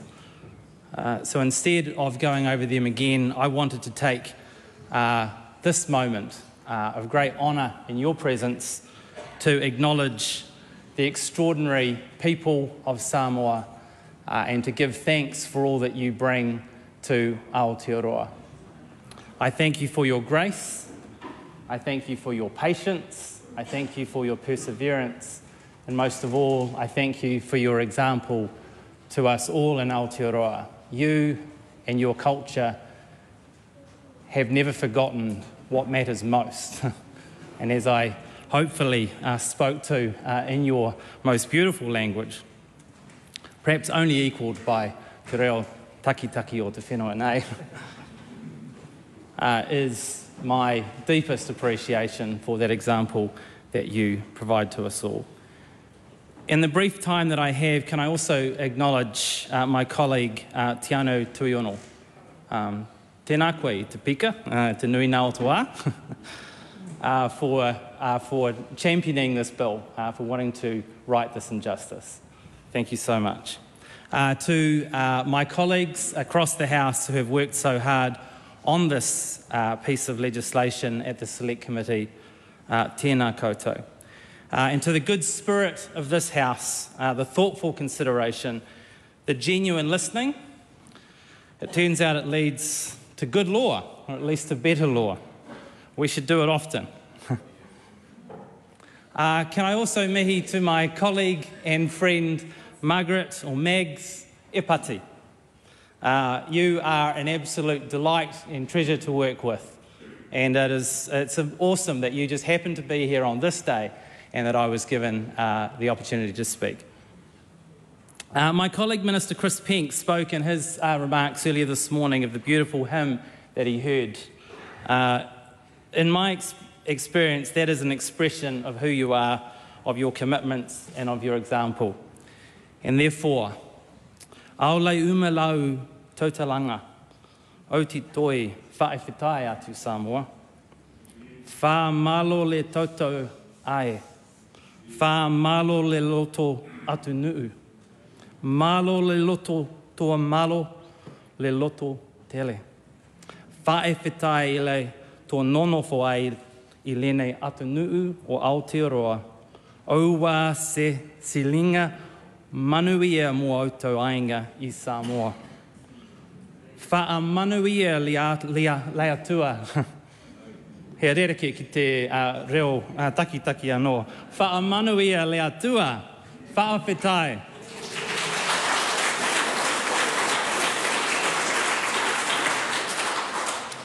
Madam Speaker, it is my delight and pleasure and honour to commend this bill to the House.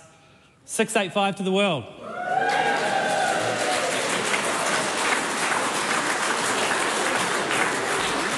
Madam Speaker. Tangi Utakere. Talofa lava, whaewhawhai tele lava, Madam Speaker. It's a pleasure to rise as Labour's final speaker this morning to provide my support for this bill.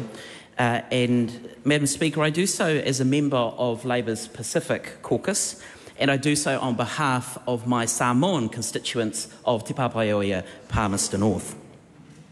I want to start by acknowledging the sponsor of this bill, Tiano Tuiono. I want to congratulate him on, unfortunately, having luck play a role in this particular issue today. I want to say to everyone that it's all good that a Cook Island brother from Palmerston North is leading the righting of this wrong for our Samoan community all around the world. And I also want to say that it signifies the importance of having Pasifika representation in this place, in this House, to right wrongs, to make decisions, and I thank Tiano for leading the way in that regard. I want to also acknowledge the Governance and Administration Select Committee. When I entered Parliament, I had the fantastic opportunity to be a member of that last term, and I know it's always been collegial. Actually, Madam Chair, you were the Chair while I was the Deputy. It's good to see that that has continued through to the 54th Parliament. In particular, I want to acknowledge my colleague and the Chair of that committee, Rachel Boyack. I know that she is fair, I know that she is thoughtful, and I know that she has worked through this process with the support of colleagues around the House, and I want to acknowledge the work that she has done. I also want to acknowledge the members of the committee who have worked extremely hard, although there is still some work to do, as colleagues have already alluded to. In particular, I want to acknowledge Le Maunga Lydia Sosini, who has been a leading light in terms of this bill and its progress through the Select Committee stage. I know, and we all know, that she unfortunately is not able to be here today, but I was in touch with her this morning and she asked me to wear this ulafala, acknowledging that she's unable to be here today. Madam Speaker, this was a bill that attracted so many submissions. More than 24,500 individuals and organisations took the time, gave the energy, made the effort to submit because this is an injustice. It included many submissions from off these shores. And often in Select Committee we might think, well, how much weight or value do we give that? In this particular regard, I think it's important that the weight and value is at a high level. The overriding support, the overwhelming level of support is in favour of this bill. The overwhelming level of support is for this bill to go further than it currently stands. I want to acknowledge, Madam Speaker, those who are in the gallery today. I want to thank you for your voices that have informed this bill on its journey. I want to acknowledge those who have passed. I want to acknowledge those who are unable to be here, those who are not able to witness this injustice being rectified in this Parliament at this time. I want to acknowledge the former parliamentarians who are here, in particular Arthur Anai, for his leadership, for his support, for his call to action for this over many years. Madam Speaker, this is a bill that does seek to right a wrong. It seeks to restore a right that was unjustly and unfairly stripped away by the New Zealand Government and the New Zealand Parliament of the early 1980s. It's a bill that returns the right of New Zealand citizenship to those who were born in Samoa on or after the 13th of May 1922 and before 1 January 1949, and for whom their citizenship was removed by that 1982 Act.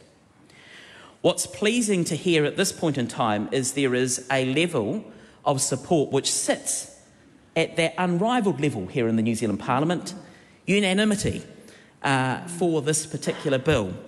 And whilst there have been some issues raised, which sure we will tease out when we get to the committee the whole stage, I do hope that all parliamentarians continue to have an open mind as we work through that particular process. I want to touch on some of those issues, Madam Speaker. The first is the title. This is a bill that Te Anau Tuiono put in the tin with the title. The proposal from the Select Committee process by majority is actually we'll just change the existing Act rather than institute a new one. I think that's a shame. I think it's a shame because it doesn't give prominence to the fact that this is a Parliament that is seeking to right a wrong. I think the arguments that have been advanced as to why the Select Committee by majority have suggested that are rather weak. This House, this Parliament, can insert into other pieces of legislation the very issues, the very avenues to address the concerns that have been raised by majority through the Select Committee. This is a bill that would allow citizenship to be given by grant, which means that people have to apply for it. It's not automatic. But not only do they have to apply, the suggestion is that they would pay a fee. Now, it's very unusual to have a fee specified in legislation. Usually that's something that does come through regulation. And when I sit back and look and reflect on it, I think, we're seeking to right a wrong, but we're asking people to reach into their pocket and to pay for it at the same time. And I think that's wrong. I think that is fundamentally wrong. Now, we hear that some of the issues might be because of cost implications. The reality is that when you are trying to right a wrong, sometimes that comes at a cost. It would have been much cheaper if the wrong was righted earlier. So let's not have that argument about, cost. It has taken so long to right this wrong, and I thank the member for bringing it to the Parliament. So having an application fee, I think, flies in the face of doing the right thing. We've heard this morning that our colleague Lamonga Lydia Sosini has really stressed the importance of communication. And I do support that. I hope that those lead agencies in immigration and MFAT in the Ministry for Pacific Peoples will work hard, I know they will work hard, to ensure that the communications around who is eligible, how they might apply, hopefully that there will not be a fee for it. The timeframes, all of those sorts of things, there is a real need for a multicultural, multi-agency approach around that.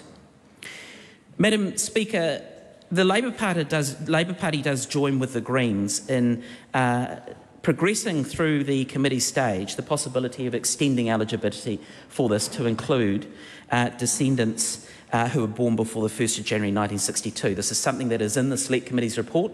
It is something that will not come as any great surprise. Unfortunately, government parties don't agree with that, but we do hope that they consider this with an open mind as we work through the next particular stages of this. My colleague, the Honourable Barbara Edmonds, has touched on the history. And I know that she said that her colleagues would look to the future, and we have.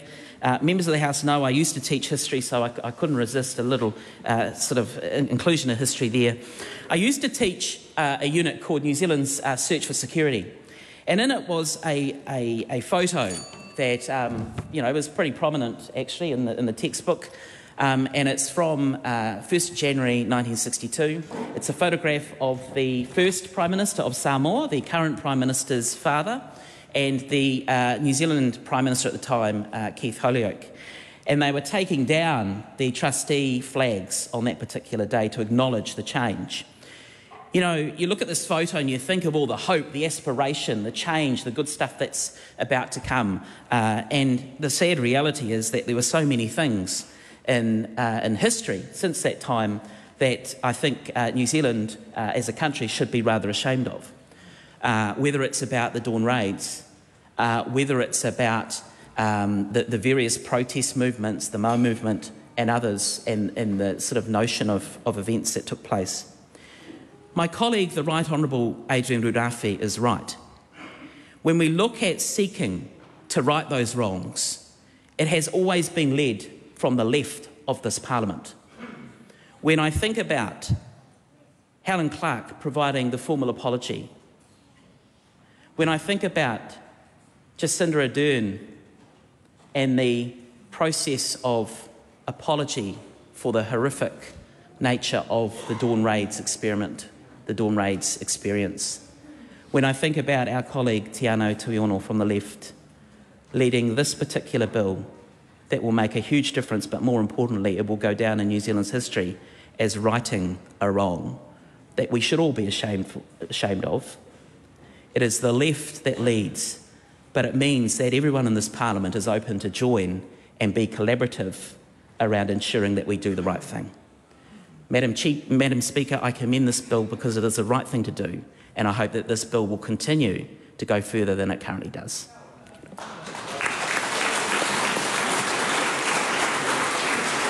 Tom Rutherford. Thank you, Madam Speaker.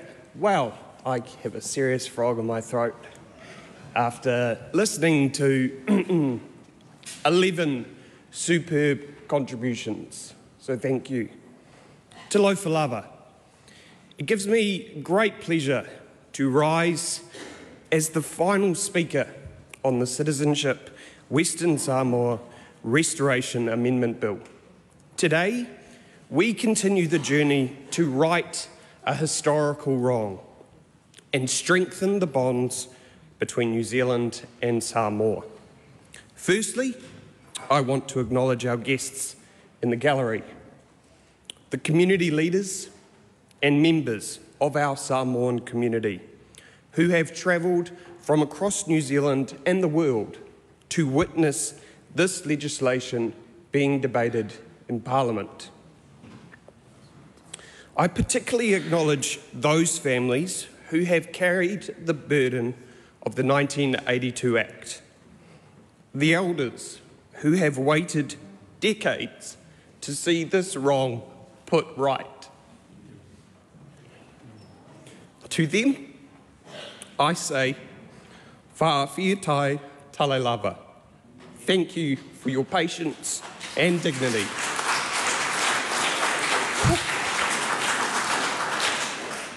To my parliamentary colleague, Tiano Tuiono, who has championed this bill, I want to acknowledge you for bringing this legislation forward. Your careful stewardship through the parliamentary process and your commitment to the Samoan community. Madam Speaker, when I stood in this House over 6 months ago, during the first reading, I made a commitment. I said then, and I quote, "When the bill comes to the Governance and Administration Select Committee, I look forward to further discussions we're going to have on the bill.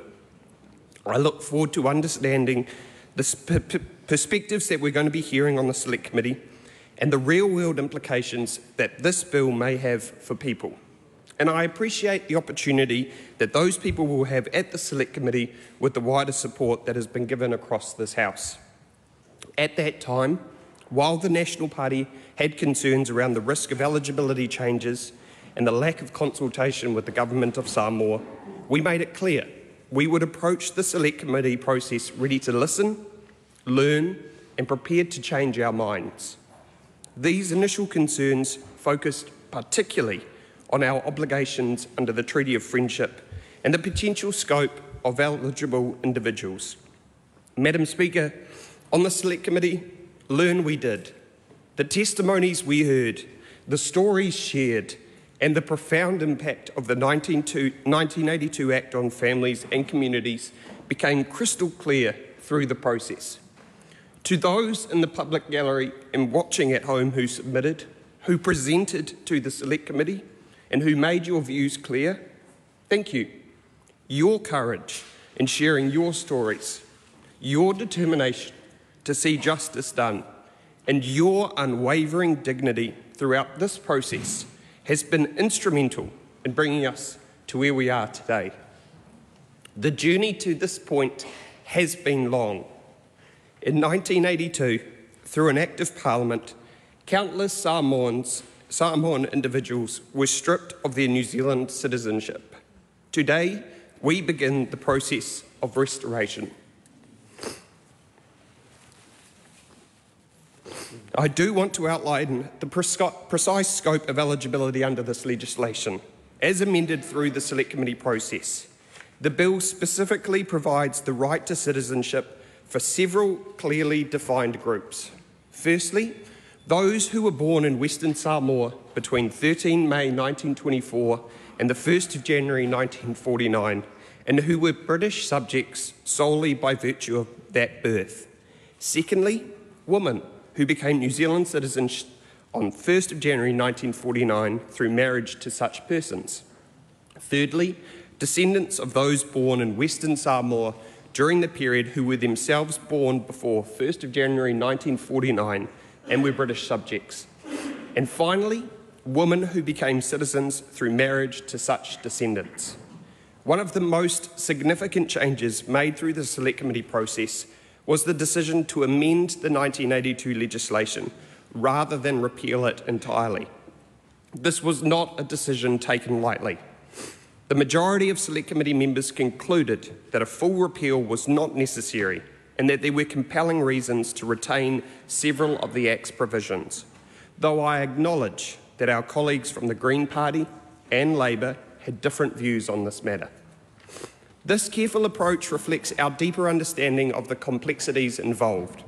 A complete repeal of the 1982 Act would have removed the established pathway to New Zealand citizenship that was agreed upon in the 1982 Protocol to the Treaty of Friendship between New Zealand and Samoa.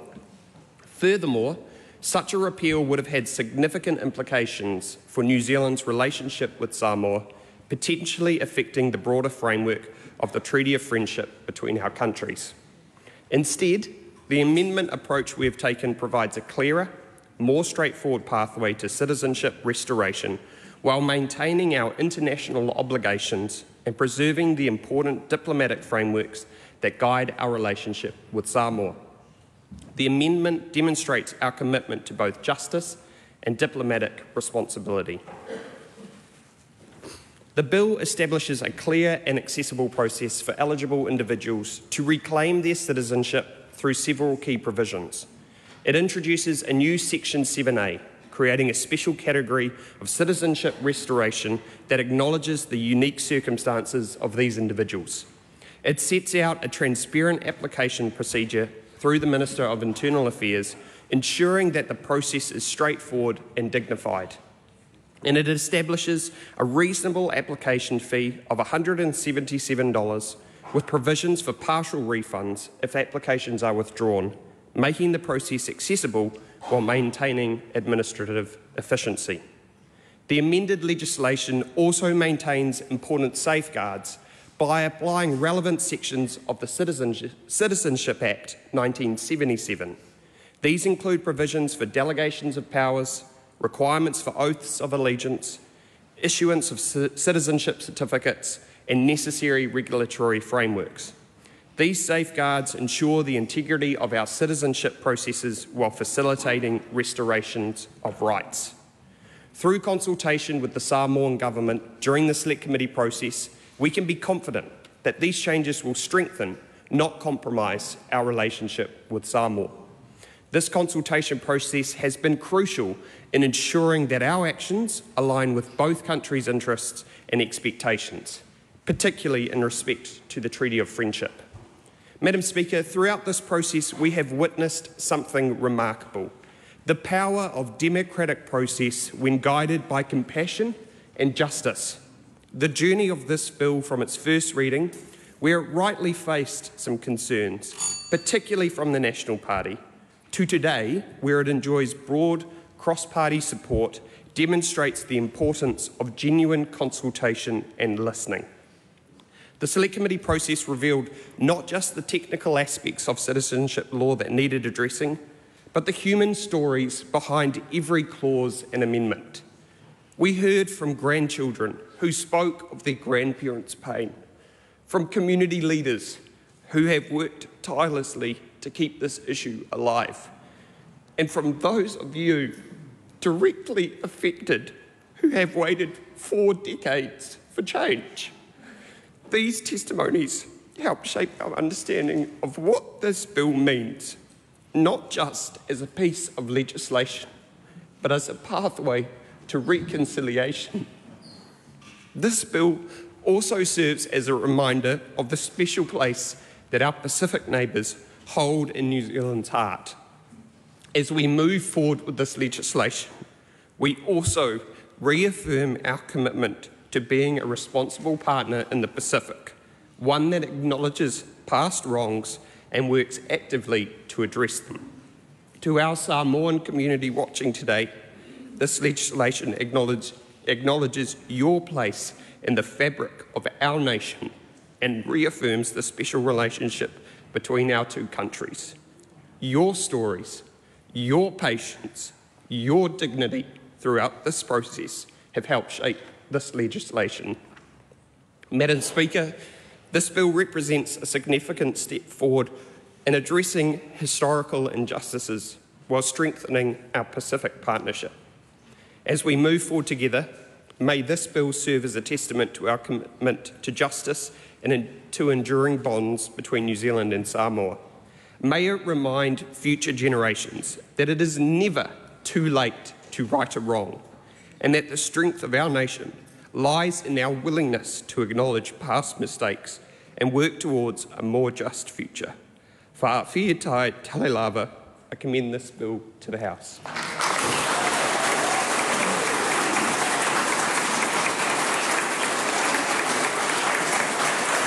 Okay, so we just have a couple more formalities to take care of. We do look forward to the voices of our wonderful guests in the gallery, but we just have a couple of things to do first. The question is that the amendments recommended by the Governance and Administration Committee by majority to be agreed to. Those of that opinion will say aye. Aye. To the contrary, no. The motion is agreed. The question is that the motion be agreed to. Those of that opinion will say aye. Aye. To the contrary, no. The motion is agreed. Citizenship Western Samoa Restoration Amendment Bill, second reading.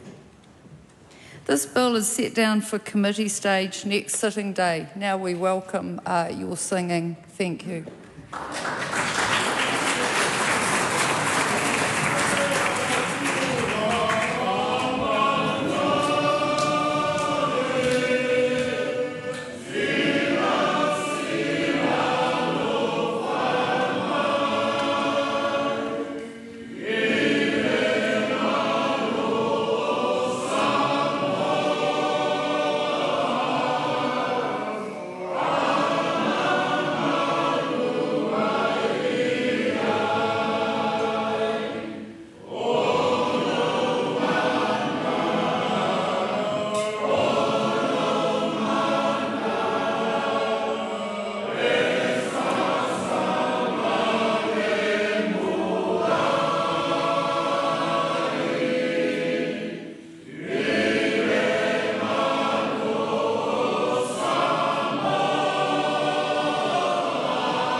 Samoa, o le mātou tikau lea.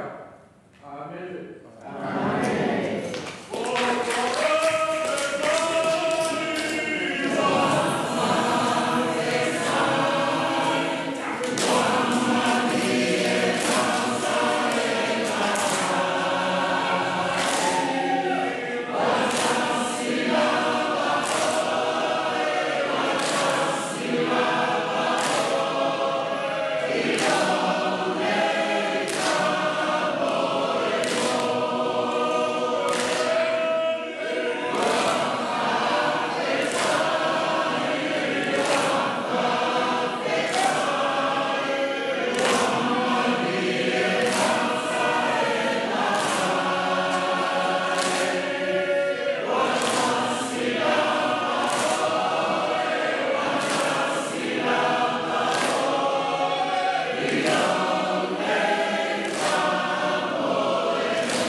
Thank you so much.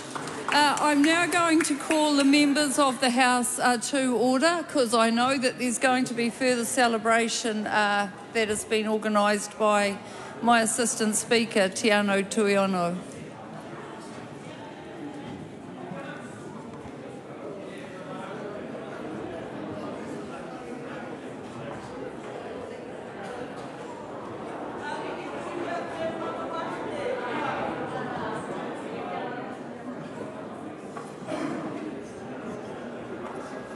Thank you. I call on private and local order of the day number 1. Auckland Harbour Board and Takapuna Borough Council Empowering Act Amendment Bill, first reading. Honourable Simon Watts. Madam Speaker, I move that the Auckland Harbour